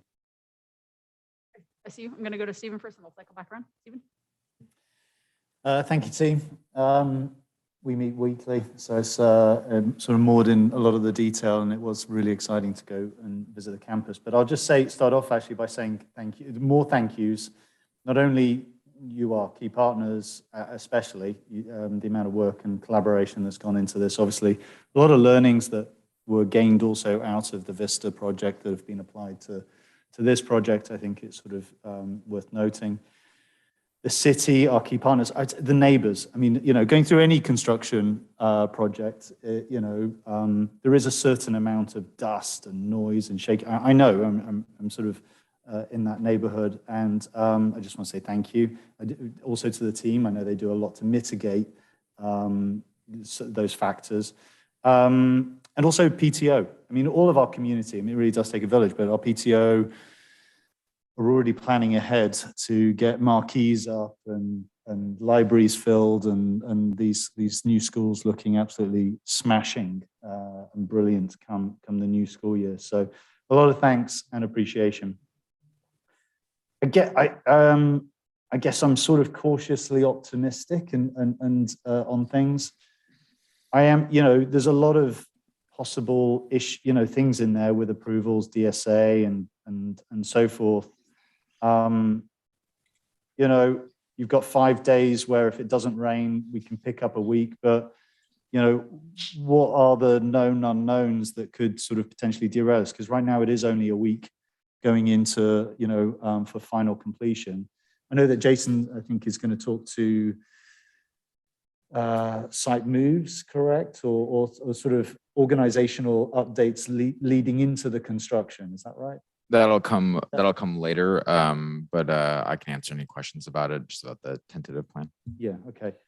So I guess to Erickson Hall, I guess just a question around the knife edge on the timing, and what can be picked up, especially with the extension of work hours, et cetera, but without what can we expect at our next milestone check-in? The next milestone check-in, you're going to see the kinder buildings pretty much complete. We're going to have finishes going. You may not have you won't have final connection on the internet. It'll be connected up to the mainframe and everything, or the main trunk line. Final connections and ring out will come when your service provider lands it, but we'll be able to test it out and have it ready to go. So those two buildings will be pretty much substantially complete, with probably maybe the exception of maybe window shades and things like that. C, D, and E, I am optimistic that those will be, if not complete, substantially complete, and into ringing it out, making sure everything's working right and going into final clean. B will be we'll be working on the framing on the second floor and closing up the front entrance with the storefront and the large windows on the first floor. Utilities out front will be going full bore. It'll still look like a mess from the street, but if you're up in the back, you'll start seeing grade is made. You'll be looking at, potential seeding of the field. Play structure is starting to go in and finishing those up, and fire lane pretty much complete. May need a seal coat left. So you're going to see from the back end, you'll feel pretty good about the whole thing. From the front end, you'll think there's no way. And just letting you know right now, you're going to hear about it. But that's the game plan. We're going to work our way out of the back and focus everything on the front end pretty much from about April on. And we've already talked with our trade partners, and the teams that have a game plan to be strategic in working the additional hours and keep everybody going. If we have painting slowing down the other trades, we'll bring the painters in on the weekend, where on Monday we can have 3 different trades working in those buildings, and they're not waiting for paint to dry. So it's going to be that type of planning and thinking as we're moving forward. Tile is a big thing for restrooms. We'll probably have the tile guys working weekends so the plumbers can hang the plumbing fixtures during the week, and then we can roll right into the toilet partitions and that sort of thing as we're finishing up. Excellent. No further questions. Thanks, Stephen. Quentin. Matt, there we go. Matt, thanks for that. Those tricks and strategies you just outlined. Let me ask Stephen's question in a slightly different way. He was asking, I think, in some ways about kind of what are the risks we need to watch out for. I'm curious about what are the opportunities we have to mitigate those risks further. There's the 5 days of rain time, but I also was pleased to see you guys were actually able to complete things early. I don't know how many more of those rabbits are in the hat, and I guess that's what I'm curious about. Is I know you don't want to overpromise and underdeliver, but the 23rd feels really tight to the school timeline. Subtract 5 rain days, and we're at 8/16 if there's no rain. But what other rabbits are there in the hat? Do you think it's realistic to think we could end up being a week or 2 weeks or even 3 weeks earlier? Or will it be miracles to get us to the 23rd? I don't think it'll be miracles to get to the 23rd, but I'm not going to promise 2 or 3 weeks better than that. We need to be out of the ground with our utilities. We need to have our utility service providers working with us on final connections and inspections. And I know Nancy's been spearheading that, and that's a huge, huge help to us and to the team.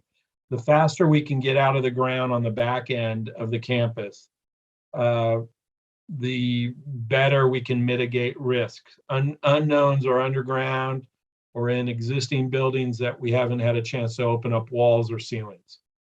So the faster we get through that stuff, we're out of the ground with the buildings, the new buildings. So that's pretty much a controlled construction area, and that we can mitigate and understand any challenges that come up. And again, the SVA team's been pretty strong on helping us get through some of these things as we're moving forward. But the faster we can get out of the ground and get pavement down, the better. And, you know, utility providers are always a bit of a wild card. But I'm confident it's not worse than the 23rd. I believe the 16th is a doable date, but I'm not going to promise anything more than that until after I get the next schedule update and start talking with the guys a little bit. Never mind promises. Do you take bets, Matt? It is Super Bowl week. Go Rams. Jason, I saw you had a comment. Yeah, I just have a few quick things. One is thanks, Matt, for the strategies about getting earlier. And I think that the earlier we can finish, the better. One thing I want to point out is that we are planning on a phased move, which I think has been highlighted here. So it's going to be a little bit of a different scenario that we're faced prior, which I'll explain in a second. But the phased move is that we're going to move we can start moving in as soon as, based on this schedule, late June, which would be the end of when school. The only reason that's holding us back is school ending, into the kinder buildings. And then into June and July, we can move in buildings C, D, and E. So the only thing remaining would actually be building B. Erickson Hall has already been great partners when we were moving into Vista. But like that phase move, will be challenging. But I just kind of want to remind us all that we moved 2 schools in 1 week, and then we opened full day instruction at the exact same time. So when there's a will, there's a way. I actually think even the 8/23, though I wish it was earlier, is considerable cushion for us, considering what we've been through, as Paula gives me dagger eyes. So I just so for the public, though, I just want to put in perspective that this isn't our first rodeo. Like, we've done this and we've done it successfully. Yes, it was hard, but I actually think that we're in pretty good shape. And then finally, I just want to acknowledge Nathan Complin is in the house here, and he has been a big part of the reason of why we're at where we're at, as well as Nancy Bartolo is in the audience here, is probably one of the only reasons we're at where we're at. And then on the Erickson Hall team, who are not here, Nat Hazard, Jason Prescott, and Anthony Hahn, who was here earlier. They've just been incredibly creative and workable. And I have to say, because we joke, we called Nathan Complin doom and gloom. But that's because he is always cracking the whip and just trying to sniff out anything that could possibly cause a delay. So I really want to give credit to Erickson Hall that, we were like, hey, we have to finish on time. And they've put people on this project that have been extremely aggressive, even to the point of driving us crazy about getting the project done. So I really want to credit the Erickson Hall team and Nancy for pushing. Thank you. Thanks so much. I want to follow up. Were there more questions from you, Quentin? No? Are we good on questions?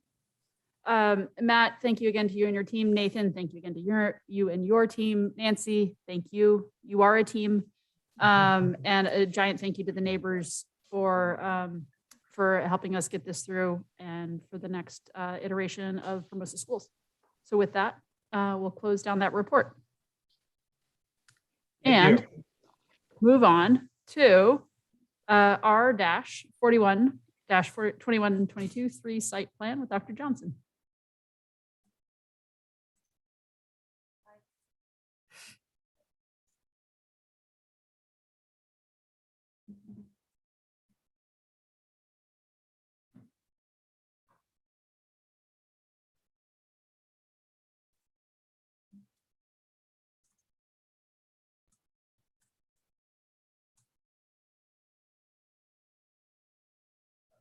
Nope.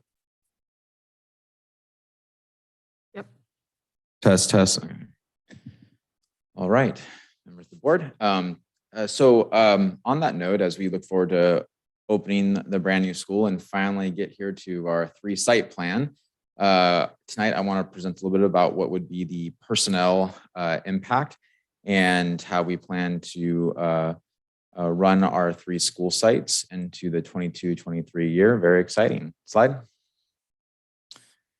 So first off, the 3-site plan, is a transition, going from two school sites to 3 sites. I had the opportunity of actually talking with I was at the Kiwanis meeting today, and I was talking to various alumni that have seen all different kinds of iterations of this small school district. So one thing I like to remind my staff and our community of is that this is a transition, but it's definitely not the first time that Hermosa Beach has had to transition from 1 site to 2 sites or 2 sites to 3 sites. It's been getting done for over 100 years, and we're going to get it done this time around as well too, and it's very exciting. A big piece to note is, who is the principal? And so right now the Hermosa Vista will be under the Hermosa View and Vista principal.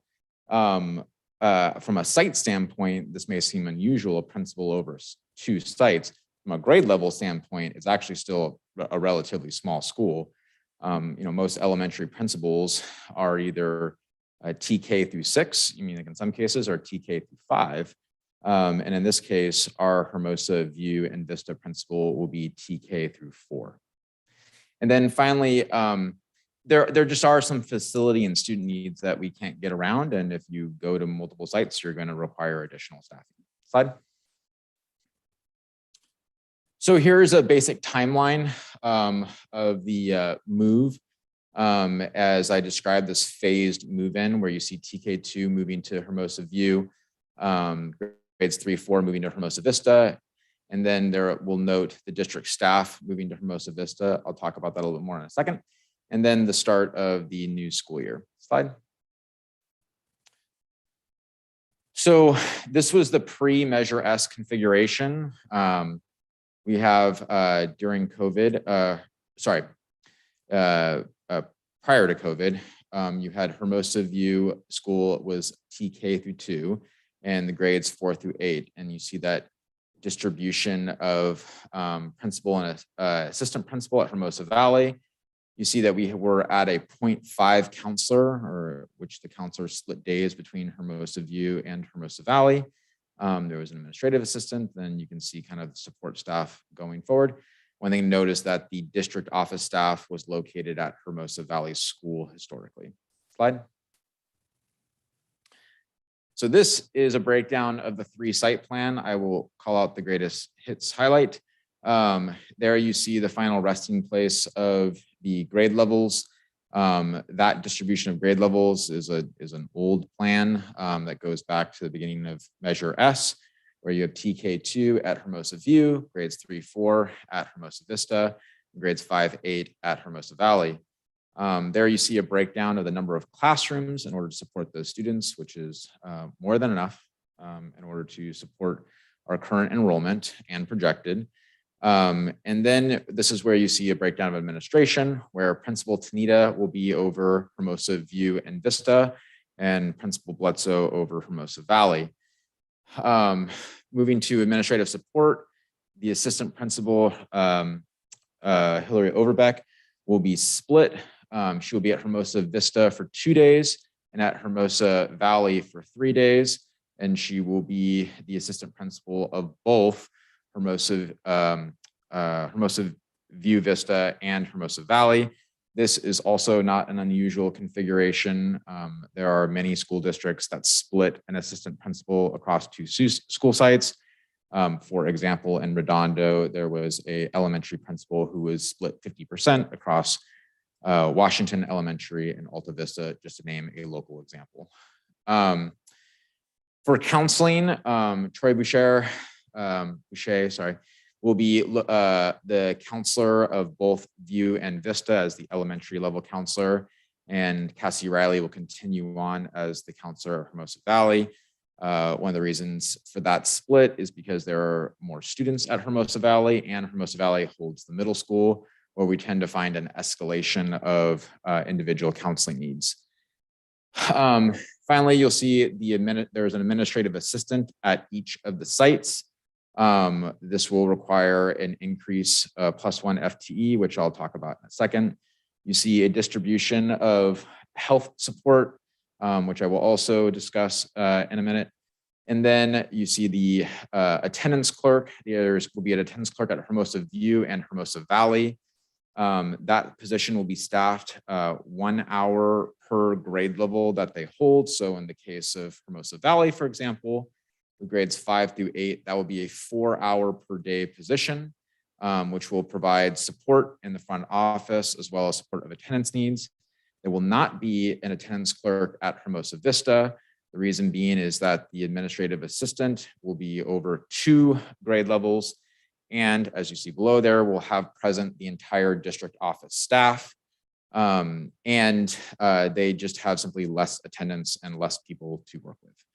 And at Hermosa View, there will be an attendance clerk, and that will be staffed also as a 4 hour position in relation to, 3 hours. Sorry, thanks. A 3 hour position. Yeah, little Paula. Yeah, 3 hours in relation to the distribution of grade levels. The question the most actually common question I've gotten is what will we do about library? I call it the Heather Meyer plan, which is whatever Heather Meyer wants to do. So the tentative plan right now is that the position at Hermosa Vista, the library would be split between the Valley and the Hermosa View librarian, providing a day each in order to support the library needs for grades 3 and 4. I can definitely tell you that is one that will probably evolve with our staffing. And we look forward to having Heather Meyer tell us what to do. And then finally, you see there the district office staff. We will be relocated to Hermosa Vista. Yes, we will no longer be located at Hermosa Valley, or as I'm sure my staff is disappointed to learn, South Park. I will miss those porta potties though. So the purpose behind putting the district office at Hermosa Vista is twofold. One, there's space there, so we can start there. 2 is, as you can see, that Hermosa Vista is a split site. So you have a principal who is administratively supporting over Hermosa View and Hermosa Vista, and an assistant principal supporting over Hermosa Valley and Hermosa Vista. So there will be a strong administrative presence at Hermosa Vista with the district office staff. Sylvia and I are both credentialed administrators, and once upon a time, we're both principals, as well as we have Paula, who's just really tough, and Christine, who's just really nice. So we think the combination of the 4 of us will provide great administrative cover, and we look forward to doing things like ballet. I have this whole plan about running the playground, so it'll be exciting and fun. And then we also have our district office team, including our business technician, our data technician, Vicky, and the great Robin Honda, who you all know. So I think that there will be lots of support at Hermosa Vista, and I think it's a good use of our resources to distribute ourselves there to make sure that that staff and those students in that community feel supported. Slide. So here are some other factors: maintenance and operations, food services, needs supervisors, special education, enrichment teachers.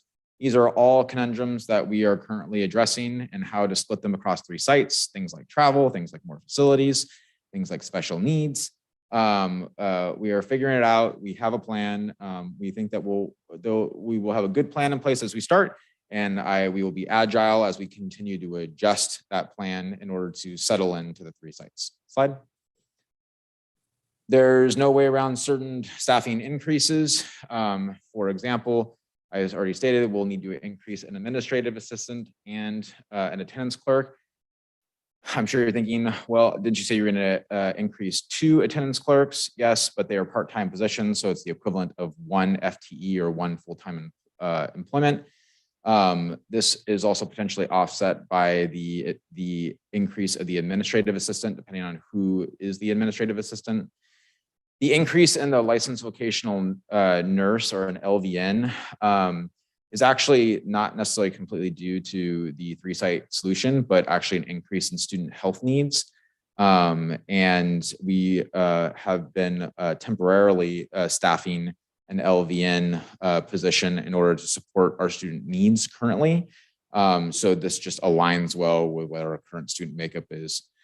Maintenance and operations, we will need to increase +1 because there's just simply another building to clean. And food services is in relation to the additional facility, as well as that next year we will be required to serve breakfast as part of the, what is it, USDA free food law. Thanks. And then the current projected increase to the budget is $175,000 based off of these FTE increases, which we will bring to the board as those transactions occur. Slide. Great. I'll take any questions. I think my internet just went off. Apologies, everyone. Questions, starting with Quentin. I saw numbers and I couldn't help but break out my calculator. I was just looking at the ratio of students to classrooms to sort of get a sense of capacity usage. And what I think I saw, if we went back a couple of slides, is that the Vista campus has, I don't know, the highest ratio, if you like, in other words, the least, I guess, excess capacity. Is that right? Like, I'm curious, which of our sites, when this is all said and done with 1,250 students, will have, how much spare capacity will there be? What can we think of as a district for enrollment as our, upper goal, in order partly to offset some of these extra admin costs? Can you repeat the question? Well, I guess again? how many more students do you think like we can accommodate in these campuses as we try to grow as a district? And most of Vista can accommodate 510 students. And Hermosa Valley can accommodate well over, I would say at least 1,200 if I had to guess. And Hermosa View could probably accommodate well over 600. Okay. So I know the Hermosa Vista capacity off the top of my head was the EIR. But you say 1,200 for Valley? That sounds really high because we feel crowded now, and I don't think we're at 1,200 there. Yeah, I hear what you're saying. I know it feels crowded, but I think that like we have currently bungalows on that campus. There's 31 classrooms. Is that 35, accurate? I think is what the slide said. 35 classrooms. So depending on what your student to teacher ratio is, which could evolve, 30 times 35. What's that math? Yeah. Okay. Wow, I'm almost like right on. Like that's pretty good, Jason. All right. Good.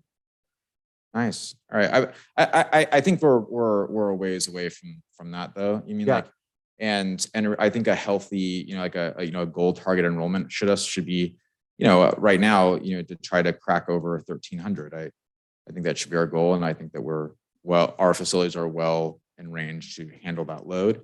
And I also think that the makeup of our campuses could continually evolve based off of our enrollment. Sure. Yeah. Thank you. Yeah, of course. Jen? Yeah. How do you see Miss Tanita? Do you see her going like every day, kind of going back and forth? No.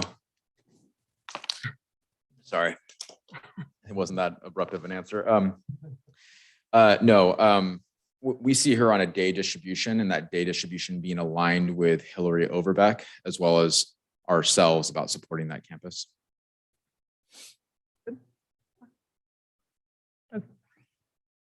Yeah, I have a few questions.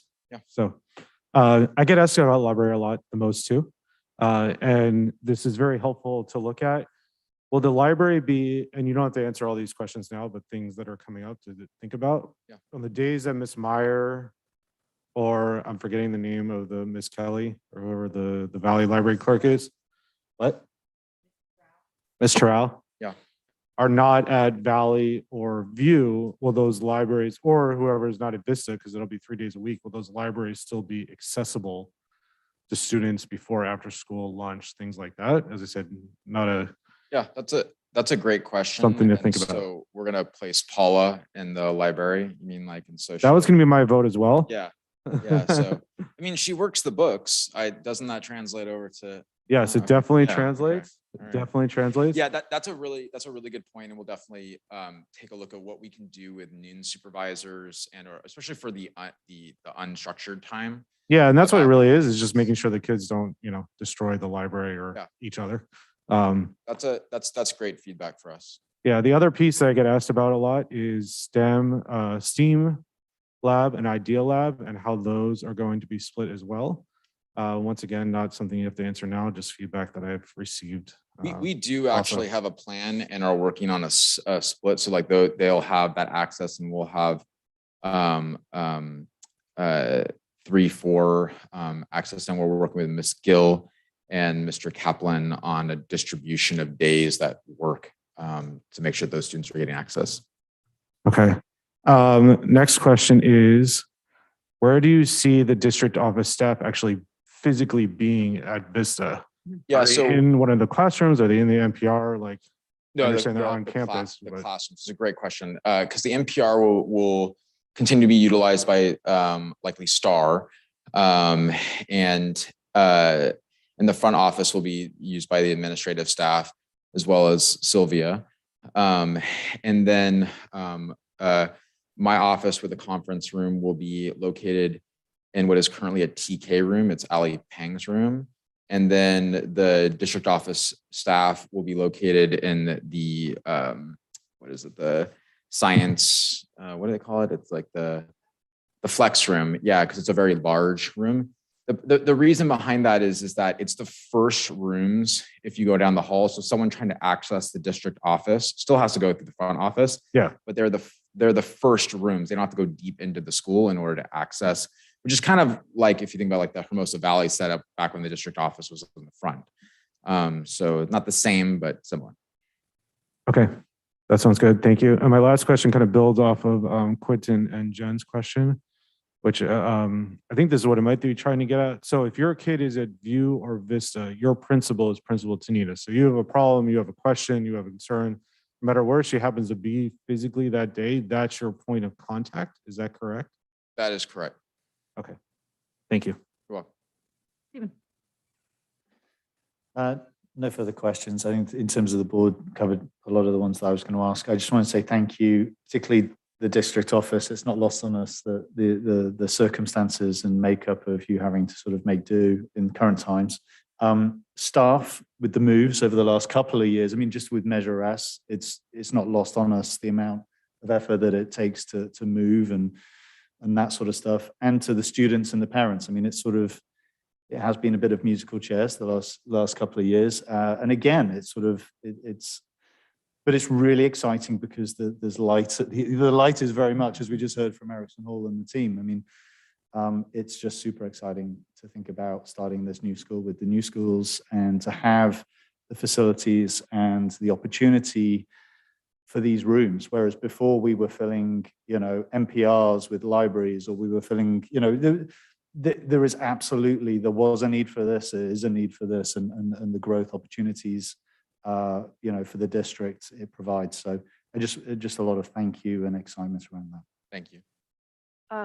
I have two sets of questions, and I was going back and reflecting on the enrollment data projections, which are a moving target, but thinking through where our TK grows over the next 3 years. I think up 23, 24, we'll have a fairly large class of TK, and then moving that out 2 years. So we're looking 4 to 5 years out right now. We'll see a fairly large class coming into the Vista campus with that. So one concern is like putting in offices. We've moved our district staff in all sorts of places over the past 5-6 years, but 5 years out, that's like, I am curious for us to do those projections of like, what does our space look like then at Vista versus the other campuses, and the possibility that we'll have to keep moving. And then tangential to that is I appreciate keeping district staff accessible to the public, but I'm also concerned with the science flex space, specifically designed as a science space, and the emphasis we have in science in the district of how that classroom gets used. And so what are the features of that classroom that might be evident in other classrooms that could also be used. Well, one thing is there's a second one, and it's on the second floor. So based off the makeup, like that space will not be lost to our students. They will still have that space. It's just on floor 2. And then as far as the facilities in that room, it really, there are no specialized facilities other than it literally just is a bigger space. The intention, as I understand behind it, was that it could serve as a multi-class space for joint participation and like STEAM and such. We're not abandoning that by any means. It's just like it's going to be used in that space. And then I'm going to guess that, COVID and cohort mixing, that will be beyond that at that point, so we can utilize that appropriately. So all that still goes forward as far as the utilization of it. We just simply had 2 of them, which was good planning. On the point about like the 5 years out, I've talked to my staff about this, and I'll share the board. I do think that let's liken, Hermosa Beach School District to what it is. It is one school. It just happens to be one school on 3 sites. So if you were to go to any school's campus and you were to watch the iterations of where things were located over a 5-year period, you would see a tremendous amount of movement, whether that be from a new administrator or growth in enrollment, but classrooms are constantly moving and staff are constantly in flux. No classroom is permanent. It just so happens that makeup takes place over 3 sites now in our case. And so my point is that we really cannot think of the 3-site plan as a permanent fixture. We have to continuously evolve with the enrollment and programs. And so I have no doubt that the district office could likely move again based off of student needs. I have no doubt that we will look at certain programs and they may move, or their space may rearrange after school, before school daycare. So we really, I think that like when we go into this coming year, we're going to learn a lot. The reason I know that is this year we learned a lot in inhabiting a new campus, right? Like, and there were so many takeaways, so many things that we didn't, intend, and we planned, I think, as best as we could, but at the same time, like we have to continuously evolve. So I have no doubt that within, a multi-year period that we will have to plan and project and try to anticipate probably relatively significant changes. Mm-hmm. Yeah, I'm sorry to kind of bird dog this one, but I'm just thinking back over the amount of time on the board and the amount of money we've had to spend to like appropriately get facilities ready for district staff, right? Whether it was first redoing the whole Valley site place so we could adjust teachers' lounges and space for teachers to do prep and then different staff, and then having to redo the South Park space. So that was appropriate for folks to be able to have those kind of conversations. I think at some point, we projected out, reflecting back off of the Measure S money today, we don't have any money being spent on district facilities right now, which is the right thing, I think, given all the concerns. If and when the $5 million comes from the state, I think we do have to look at Valley needs and what's appropriate, because we're going to keep throwing money to move a district staff, right? And it's just going to be a continual cost that we'll have to do, as we need to make sure we have a conference room space. Like, there is needs for a district staff to be able to be appropriate in the work they need to do. So it's just a comment for the board that I think we should look at this as a way to make sure that the district can do their jobs. Yeah, no, that's good feedback, and we'll definitely take that into consideration. We're a cheap date right now. We'll take a flush toilet, honestly. So that'll be a good step. But yeah, point well taken, and we'll examine the cost of what it takes to re-inhabit. I mean, the South Park space, as I understand, when we had, was like there was not much there, so we had to do a lot of work in order to inhabit it. Hopefully with the transition to Vista, because a lot of that stuff is built in, thanks to Simon and his team's work for infrastructure. But that is good feedback that we should really be looking carefully at that, especially when considering those future monies. Mm-hmm. And just last, thank you for that, Christine and Simon. I keep losing internet, so I don't know if that's affecting things for you all, but my camera just keeps going in and out. So for anybody watching, I'm still here. I'm just on a mic. Okay. With that, I think we'll close down comment on that and move to the next board report. You want to turn off the camera too? Next board report, please. Thank you. Agency. Sorry, Maggie. Thank you, Maggie. So this is a quick debrief. We held a tri-agency study session with Beach Cities Health District and the City of Hermosa Beach. We met with just the executives and the elected presidential or I think they're all presidents. Yeah. And the mayor in order to look at youth safety in our city. And we've all agreed that we would bring these debriefs back to our public meeting to share with our respective boards or councils. Slide. So we definitely took the lead in trying to work with our two agencies to coordinate this meeting. There's a long, rich history of doing so. And we shared with the agencies our 3 priority goals. They were already aware of them, but we talked about when we think about youth safety, we're always looking through these 3 lenses. Slide.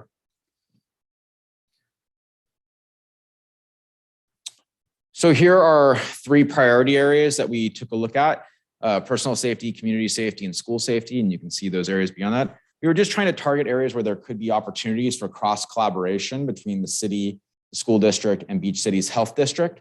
And we tried to also prioritize in our study session where we had the most to talk about and had the most opportunities to collaborate. Slide. In the area of personal safety, we talked about social emotional wellness. There's a long history of Beach Cities Health District and our school district collaborating with each other on areas of mindfulness and wellness. Beach Cities Health District talked about the new Alcove Youth Wellness Center. Very exciting. This is opening, I believe, in the late spring, summer. And it's a space for youth in order to participate in mindfulness activities. It has a lounge inside of it for students to be able to decompress, relax. And we talked about the idea of maybe bringing since our students are still in the middle school age, taking a field trip and bringing our students up in order to explore the Youth Wellness Center. We also had discussion about the critical response team, just in light of various events that can cause trauma on or off campuses, about collaborating with the city and Beach Cities Health District to make sure that we have an appropriate response of mental health professionals in the event that we were in an emergency situation and had to collaborate in order to support campuses. We do have follow-ups to these areas and look forward to reporting more to the board about where we're having growth and opportunities. Slide. Next, we talked about substance abuse. It was mentioned earlier about the Cannabis Ordinance Committee. The city is investigating the issue of legalizing the sale of cannabis in Hermosa Beach that may perhaps end up as an issue at election. Chief LeBaron also talked about that a major issue. They put out a public service announcement out, which we broadcast through our social media, about drug sales occurring via social media, particularly with fentanyl. And then we also discussed some of our longstanding partnerships, such as the Partnership for the Youth Coalition and South Bay Families Connected. Slide. In the area of community safety, we talked about bike safety and unhoused population. The city has already collaborated. Stephen McCall, as well as Chief LeBaron, our communications specialist, created a public service announcement video in relation to e-bikes. We plan to produce more of these public service videos, as well as to hold a safety event.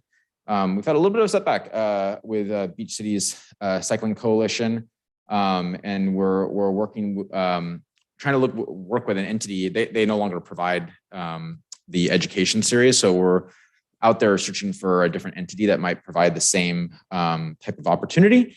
And then in the area of the unhoused population, we've been working with the city about trying to come up with education for our students about street safety and about living alongside our homeless population here in Hermosa Beach, and how we can help and how we can also be safe and well educated about their needs.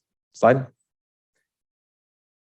And then we did talk a little bit about COVID-19 health protocols. There's been a lot of collaboration. I think that we were all a little COVIDed out and we focused on some of our other areas. So there wasn't really much development in this. I think that our work kind of speaks for itself. That through the Beach Cities Health District testing program, as well as the vaccine clinics in Manhattan, Redondo, and Hermosa Beach. And Beach Cities Health District continues to diligently track COVID in the South Bay area, which that data has been presented to the board in our health and safety updates. Slide.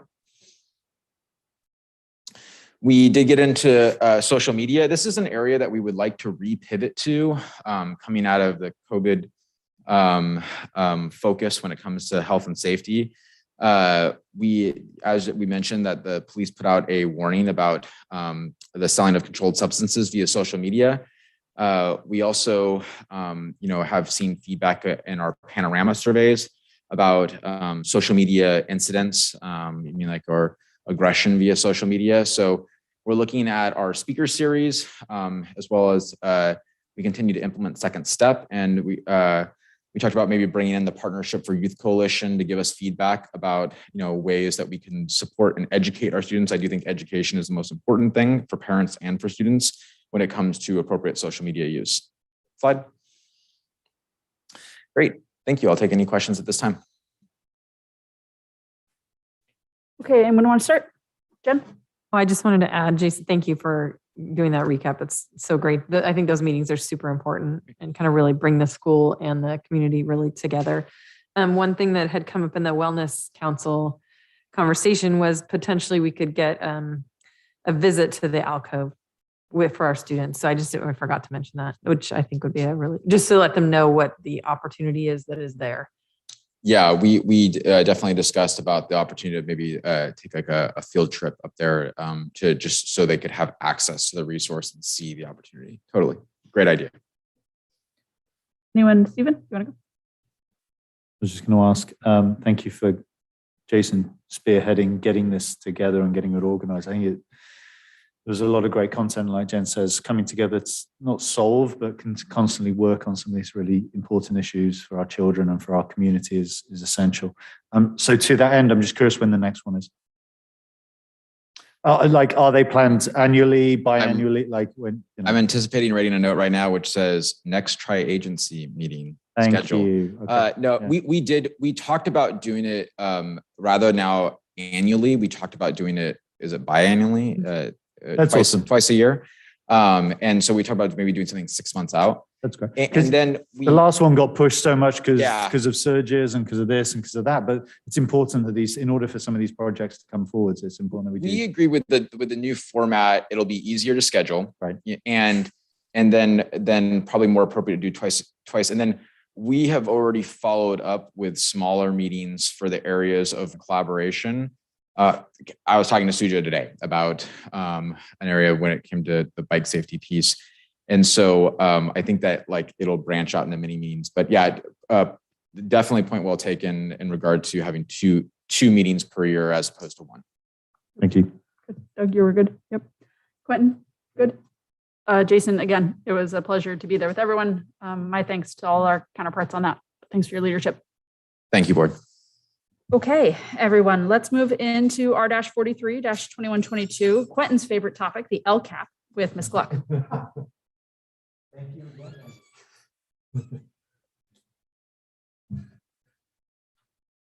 And just credit to Ms. Gluck for running a very good LCAP meeting just yesterday. Thank you. So welcome everyone.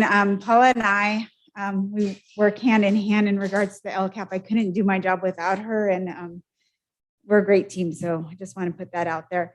So we're here to talk about the mid-year LCAP update, which is a new requirement by the state of California, and it's from Assembly Bill 130.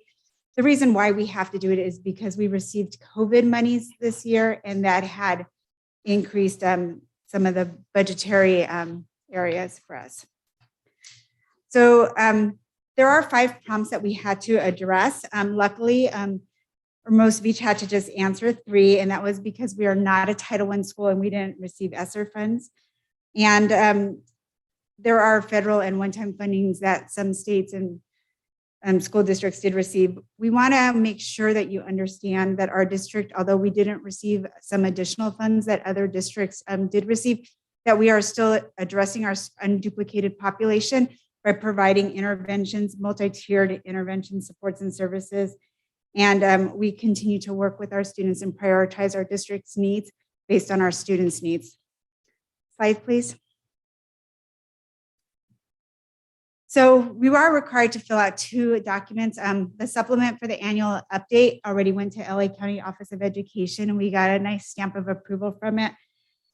We do have to do a mid-year outcome for our LCAP. A lot of our measures and metrics are not met yet because we haven't done what we need to do, like some surveys and some state testing. So we don't have that data yet. What I did do is I did put whatever data we have done, even though it's not our end of the year, just so you can see our progress as a district. Slide, please. Slide. This is my slide, the budget for overview for parents. At the beginning of the year, our supplemental and concentration money was at 144,000.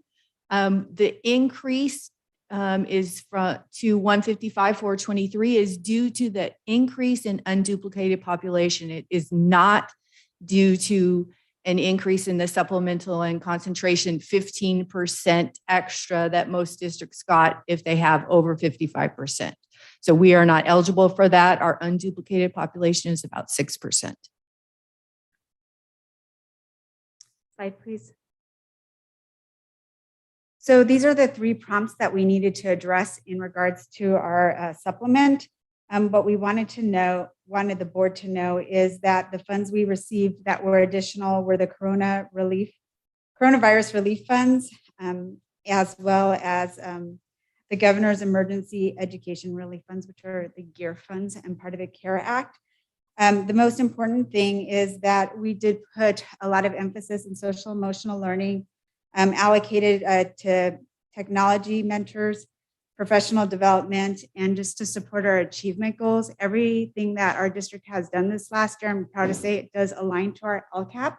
So we are seeing some gains in those areas because we are very focused. Slide, please. So when you look at the mid-year LCAP, there are 3 buckets that we really have to report on. And we do report on these at the end of the year. Currently, there are some outcomes that are not known just because we don't have survey data yet, or we haven't done our summative assessments at the end of the year. Those metrics will come with time, and we do monthly board reports in regards to our targets. Slide, please. And just in closing, COVID was difficult for everyone, but I'm very proud of our district. We've hired the best. We've worked with our families. We've collaborated with so many committees that have given us feedback. Our educational partners have really helped guide us in making decisions that are best for our students, teachers, and our families. If you have any questions, both of the documents you can hyperlink to and look at them. They will be posted on our website tomorrow morning. Thank you so much, Sylvia. That was my question of where the documents were. Stephen. Thank you very much. Okay. Good. Jen. Great job. Good. Thanks so much, team. Okay, everyone, what we'll do is we'll get through consent and then we'll take a quick 5-minute break before we get into board action. So with that, we are moving into consent, and following items are presented, requesting approval by one motion. No prior discussion unless requested by the board. So is there a motion? Motion by Quentin. Second. Second by Stephen. Christine, if you would, please. Board Member Cole. Aye. Board Member Cluth. Aye. Board Member McCall. Aye. Vice President Clerk Gardner. Aye. President Bove LaMonica. Aye. All in favor. Thank you.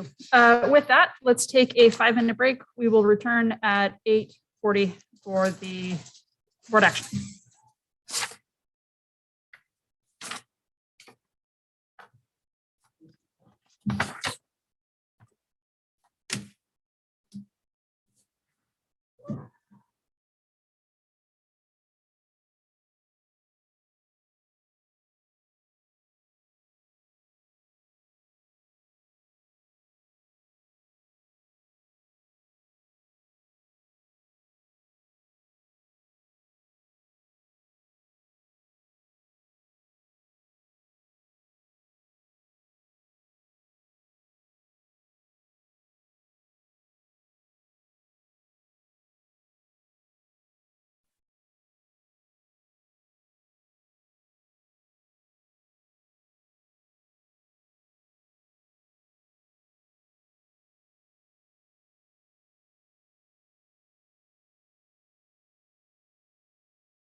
Okay,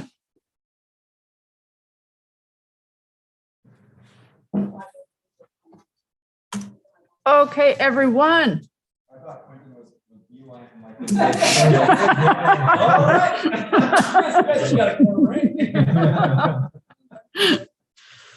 Okay, thank you everyone for that little break. We need to stretch. Moving into board action, S-31-2122 with Ms. Gluck, Ms. Bledsoe, Ms. Tanita.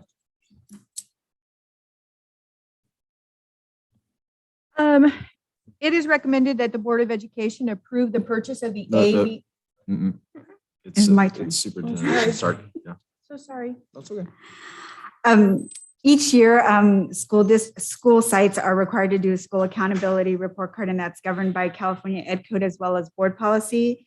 The school accountability report card contains information regarding schools and what the schools look like, what the employment is like, what the credentialing is like. It was reviewed at the school site councils yesterday. Both principals did a great job sharing that information. They are posted on our website. So it's recommended that the board approve the 2021 school accountability report cards for both Hermosa View at Vista and Hermosa Valley School.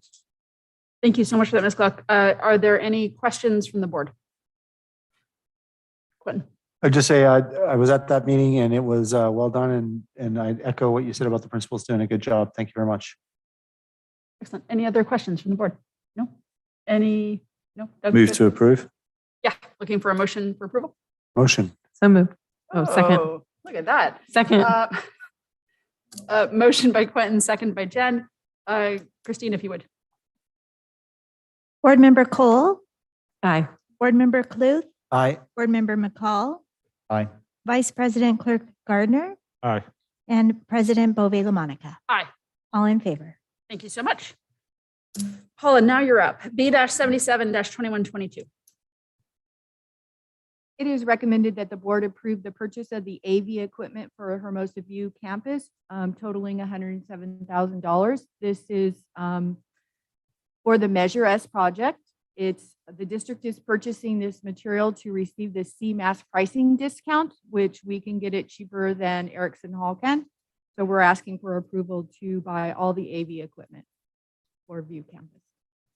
Thank you so much. Questions from the board? Stephen? Nope. Doug? Nope. Nope. Quentin? No. Okay. With that, may I have a motion? So moved. Thank you, Jen. Second.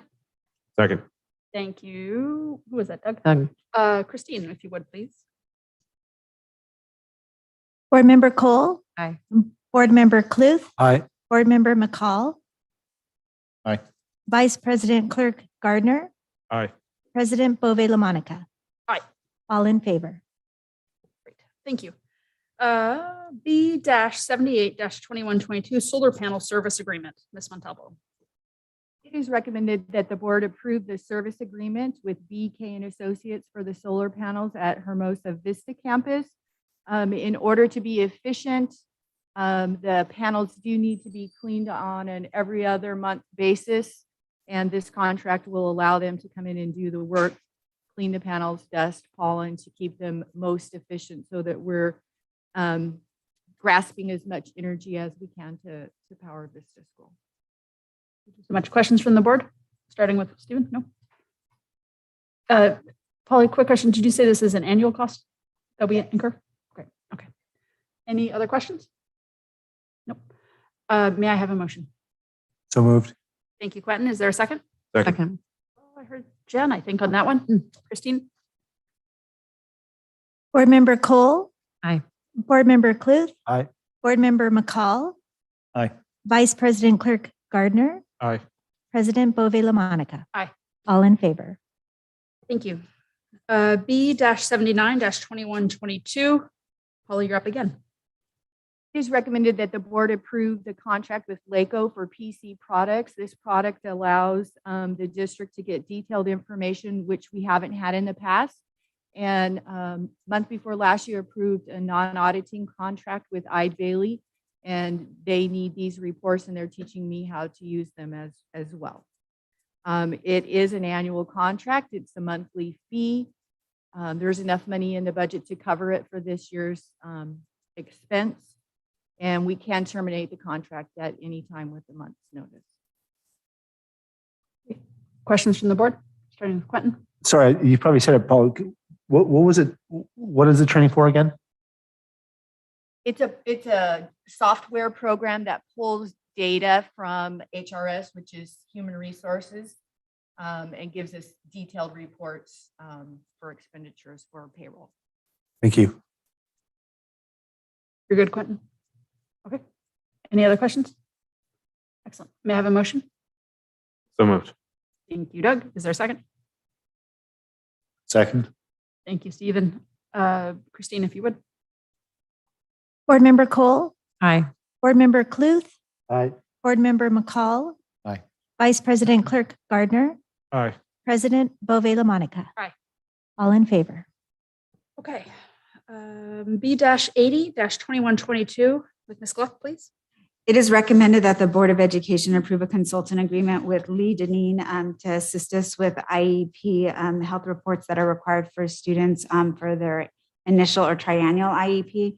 This year with COVID-19, our district nurse is busy helping us with COVID-related items, and we just need a little assistance to assist with the IEP timelines. Thank you for that. Are there any questions? Starting with Quentin? No? Jen, good. Doug? And the IEP, and so this person would be liaising with you primarily? Actually, they just do a health report for the student, vision, hearing, and any interview with the parent, and then there's a questionnaire, and they summarize it all in a report for the IEP. Okay, great. No further questions, thanks. Good. Yeah. Is there a motion? So moved. Thank you, Jen. Is there a second? Second. Thanks, Stephen. Christine? Board Member Cole, Aye. Board Member Cluth, Aye. Board Member McCall, Aye. Vice President Clerk Gardner, Aye. President Bove LaMonica. Aye. All in favor. Thank you. Moving on to B-81-2122, Dr. Johnson, contract for Playworks PD. Thank you, Maggie. It is recommended the board to approve a contract agreement with Playworks for professional development for our noon supervisors and administrative staff. This is a recommendation by the Wellness Council in order to support better campus climate in our playground areas during recess and lunch. The professional developments are 3 hours each, and one is called The Power of Play, teaching our staff about how to facilitate games. And the other is about group management, just teaching how to like conflict resolution and how to better support students and like interactions that are positive. Great recommendation, and we bring it to you for the board, and we're excited to work with our noon supervisor staff. Thank you. Starting with Stephen? No, Doug? Good. Jen? I just love that Playworks has like been nimble with this, because they used to come out with just like you had to buy Playworks just as they were. And now that they are doing training like this, I just think it's such a great, it's going to be great. But it really provides a need, I think, for all schools. So excited to have them. Quentin, was there something from you? I have a question, Dr. Johnson. I think our, and this is me just back of the envelope, but some of our greatest turnover in staff is with our noon supervisors. So how are we doing train the trainer approach for districts so we are able to keep the lessons learned? We're taking summary notes from the trainings, and then those will be typed up as a one sheet. And then we have our administrative and support staff also participating. Does PE get involved with any of this? Not currently. Because just side of PE is they're credentialed teachers, so they're following standards-based lessons. So one would assume they have these skills in order to facilitate a classroom, like just like our teachers facilitate a class. And our noon supervisors report up into whom? Say that one more time. Who do our noon supervisors, like who supervises the noon supervising staff? The principals. Got it. Okay. There was talk, though, that anybody could potentially be invited to this training. So then the staff at noon and the teachers, everyone had a common language that they were using. The counselors also participated. I'm a huge fan of Playworks. I think they do great work. I just don't want this training to walk out the door when we have turnover of noon supervisors is my biggest concern.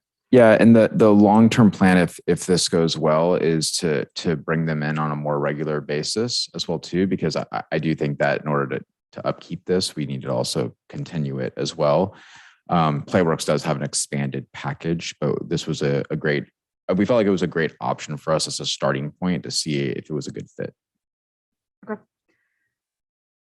I would just say I would encourage us to think about like doing broader training so that we have more training stay in-house for it outside of our new supervisor staff going forward.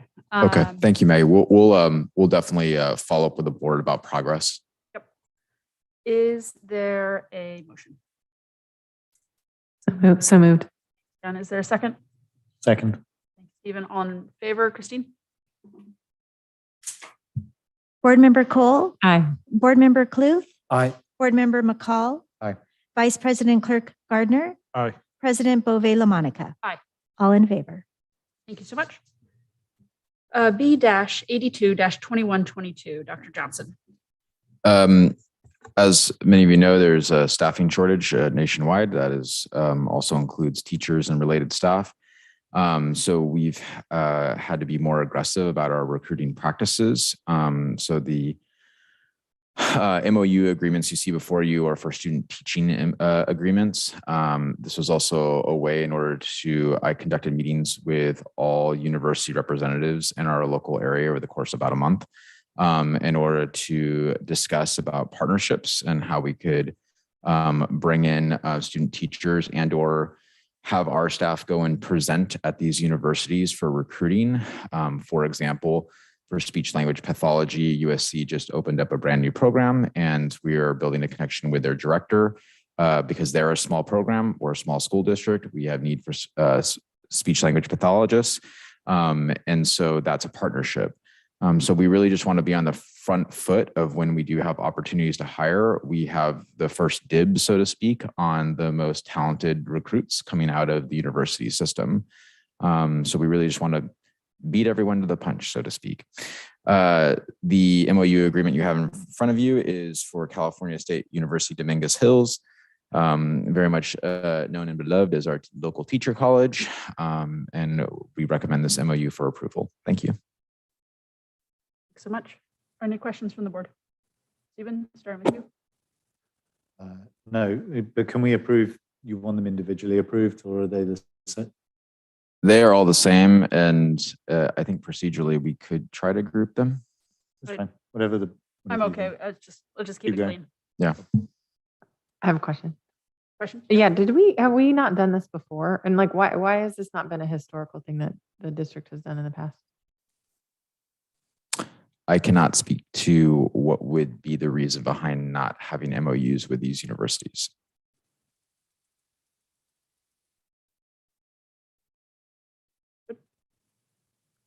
Okay.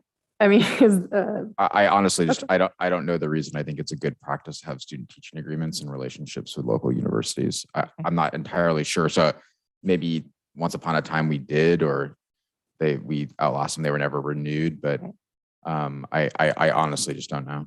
Sorry. No, I just didn't know if there's any history that we're just not aware of that maybe. I'm being told through whispers over here that we have had some. Good. Yeah, I just think it's something that we should maybe look into. Maybe there's some history that we just want to be aware of, because I mean, when you have a student teacher, as much as I want to be on the forefront of having the best crop, there is, it is challenging sometimes for parents and the community to have a fresh teacher in a classroom, and it's just there's things that come with that. So Sure. I just want us to be aware of that.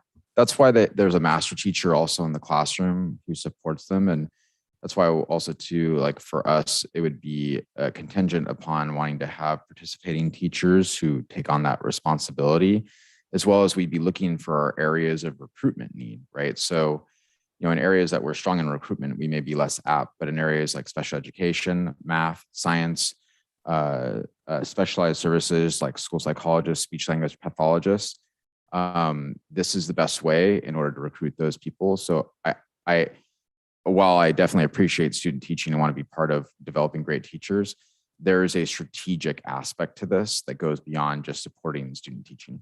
Great, thanks. That helps. Yeah, I'm excited we're doing this. Thank you. Is there a motion? So moved. Thanks, Doug. Is there a second? Second. Thanks, Jen. Christine? Board Member Cole, Aye. Board Member Cluth, Aye. Board Member McCall, Aye.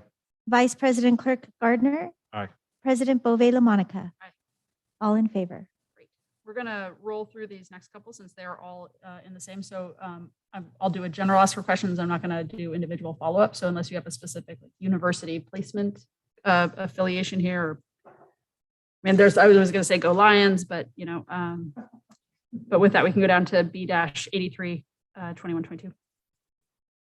Agreement recommended for approval with the University of Southern California. Recommended for approval. Thank you. Any questions? Motion. So moved. Thank you, Jen. Second. Thank you, Stephen. Aye. Doug, Quentin. Christine. Board Member Cole, Aye. Board Member Cluth, Aye. Board Member McCall, Aye. Vice President Clerk Gardner, Aye. President Bove LaMonica. Aye. All in favor. Thank you. B-84-2122.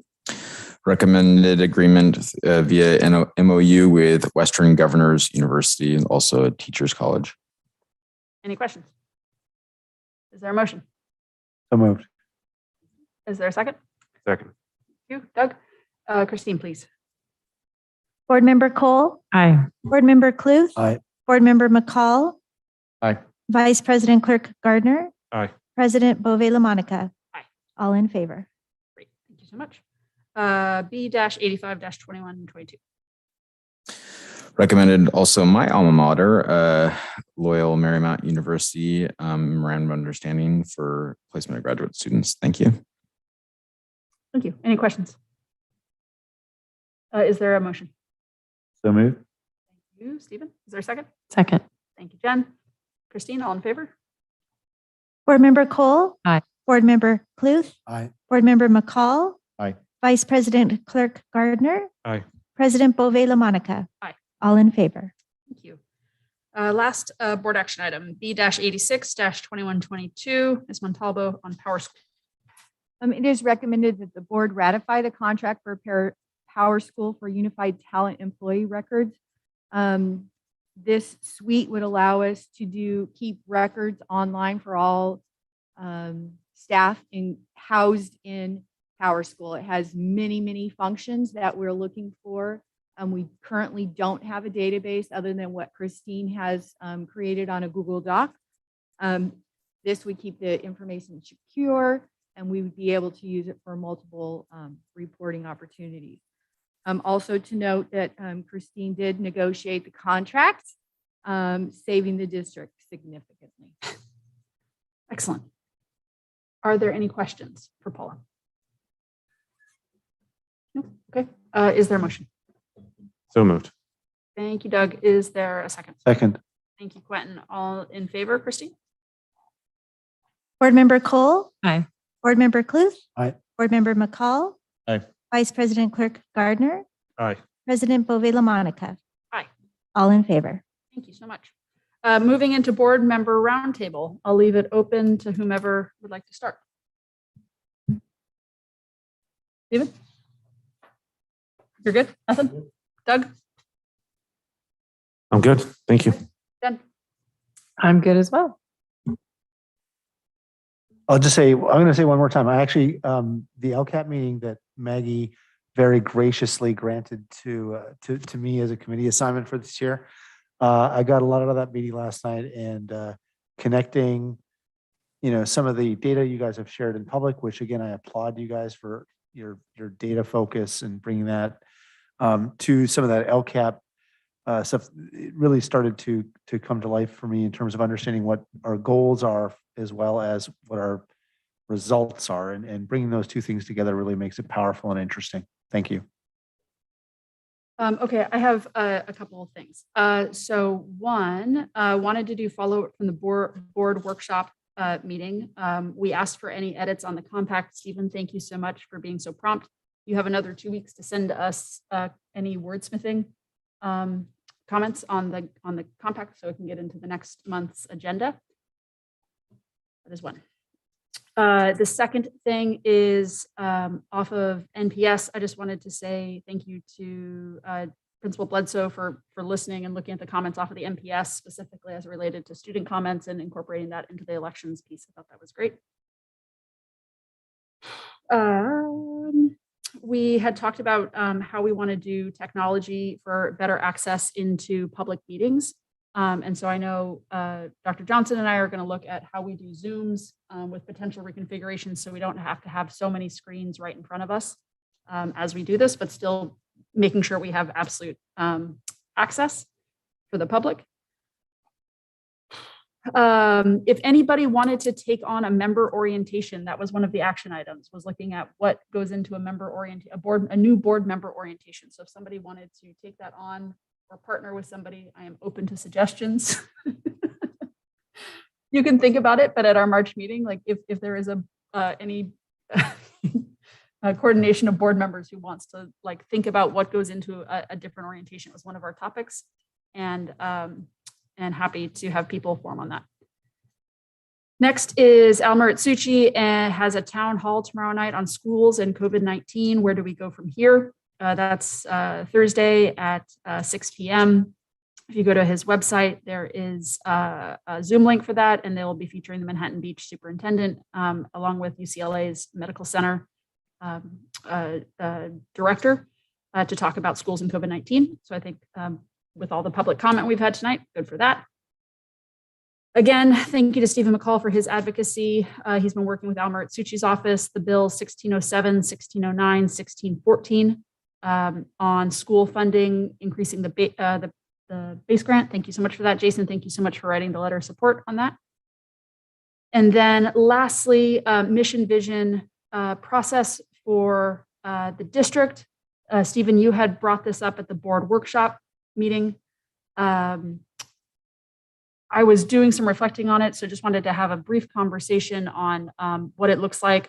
If I went back through our notes, and we adopted the last mission vision revamp in 2018, and I think it had been 60 years prior to that before it was last touched. Yes.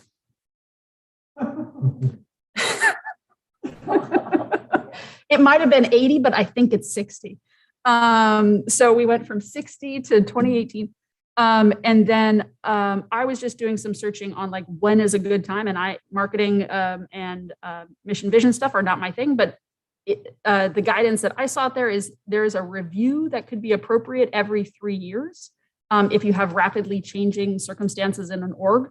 So I'm open just to see if like, do we want to put a system in place that it aligns with LCAP adoption on that 3-year cycle if we do a chance to review mission vision when we do our LCAP, because that's a time when our board goals would get updated. So up for the board for conversation on what that looks like. But Jason, you have a comment? I would just stress that it's a good suggestion to align it with LCAP, which is when a lot of that the input work is being collected.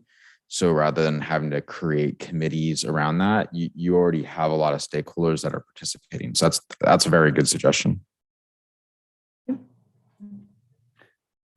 Great, and I think that part of that, because we've got our new site administrators and team and just input that would cycle into it. So would that be later this year as I think the other thing that was an important factor, which I mentioned at the workshop, was that our equity task force did a lot of really great thinking around sort of a mission and vision for their sort of sub thought thinking around things, but that in my mind extends across. And so I think there's a lot of good work there too. I was just going to mention on the compact, because you mentioned that.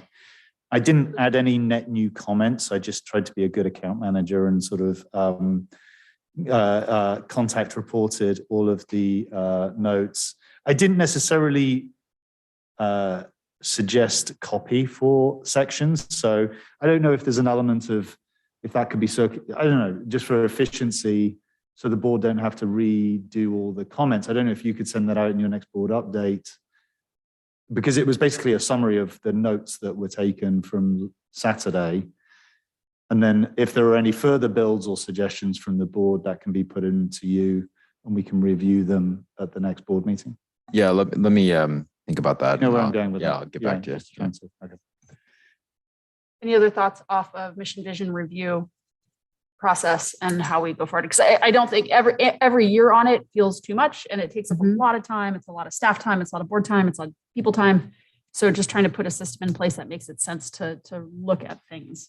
I'm just trying to get my head around when you're thinking about when you would think this would happen. When we just are in the LCAP cycle right now, right? Well, I defer to Quentin being the LCAP expert on this, but I could also bring in Sylvia. I think I would like to bring in Sylvia on this one. No offense, but just Quentin, if you could write something down on a napkin and we'll put it on the website. We created our LCAP last year. And so we're going to report in June for our first year where we're at, and it's usually a 3-year cycle. Okay, so we're using our current, what we have, and that's going to go with this LCAP. So we wouldn't be up to look at it again for another 2 years. So Is that yeah, correct? so I think that's either the thing is either we find a spring committee who deals with this, and this is board time, right, over the next 3 months for us to get this done to align with year 1 of LCAP, or we push it off 2 years.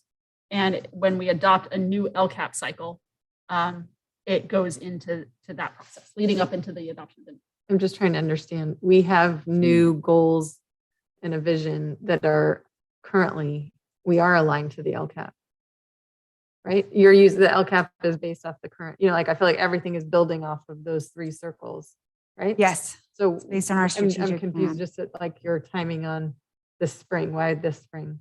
Because it's technically year 1 of a 3-year LCAP cycle. Okay. But wouldn't you review it closer to the end of year 2 and a half? That's one way to do it, is in the 3rd year of the LCAP is you start to build out a new set of goals. You would also throw in mission vision alignment with it at that point. Yeah, I'd have to think about this because I think that it might get a little confusing and detracting from staying focused on what our goals are, to then we don't even have enough data to see if all these things are like working in the right direction yet. To then start a new cycle of a committee meeting now or in the next couple of months, I would be like, maybe I don't know. My We don't have to instinct do would be it like, next. wait. This is board roundtable. This is just to bring it up for conversation Yeah. in terms of what works for a system on And this. no, I it's a agree good with the system. triennial, review, and I don't think anybody's arguing. I think we have good alignment right now with the LCAP, the vision, the mission, the goals. So I think we're good for a couple of years. I think you're just offering for discussion and debate. Does anybody feel like it's worth tackling right now? My vote would be no. My vote is they're really well aligned. Now let's tackle it at the end of this LCAP cycle as opposed to now. Right. That would be my Probably where I land view. too. Any other conversation on it? Is there a way to think about it differently? I would love to have a parking lot kind of idea where it's like like there's some ideas I think I brought up at the end of the board workshop that I'd like to not like go out into Never Land. I would love him to like stay on the board somewhere and see eventually, are these some things that we want to bring forward? Mhm. It doesn't, they might not be, they might not have data to support them or staff to support them or, families to support them. But I'd love it to not get off to just all long-term parking. long-term parking. Yeah.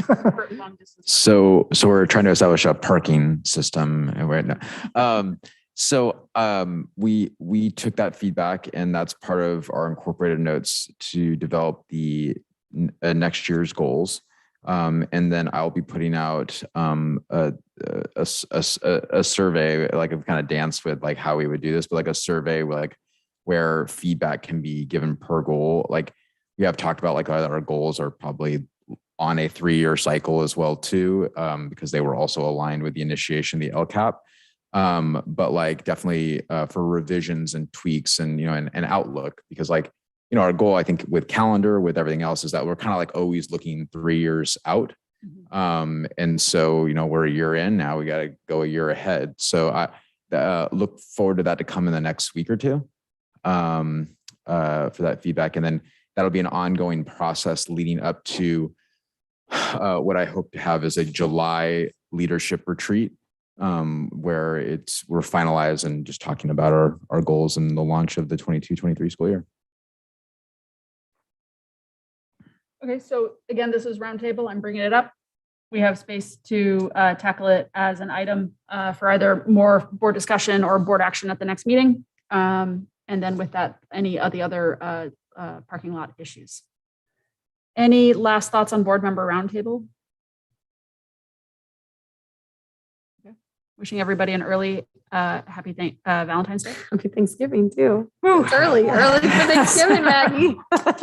And with that, is there a motion to adjourn the meeting? So moved. Oh, I'll take Quentin and then Jenna's a second. Christine, may I have the roll call, please? Board Member Cole. Aye. Board Member Cluth. Aye. Board Member McCall. Aye. Vice President Clerk Gardner. Aye. President Bove LaMonica. Aye. All in favor. Thank you. Meeting is adjourned.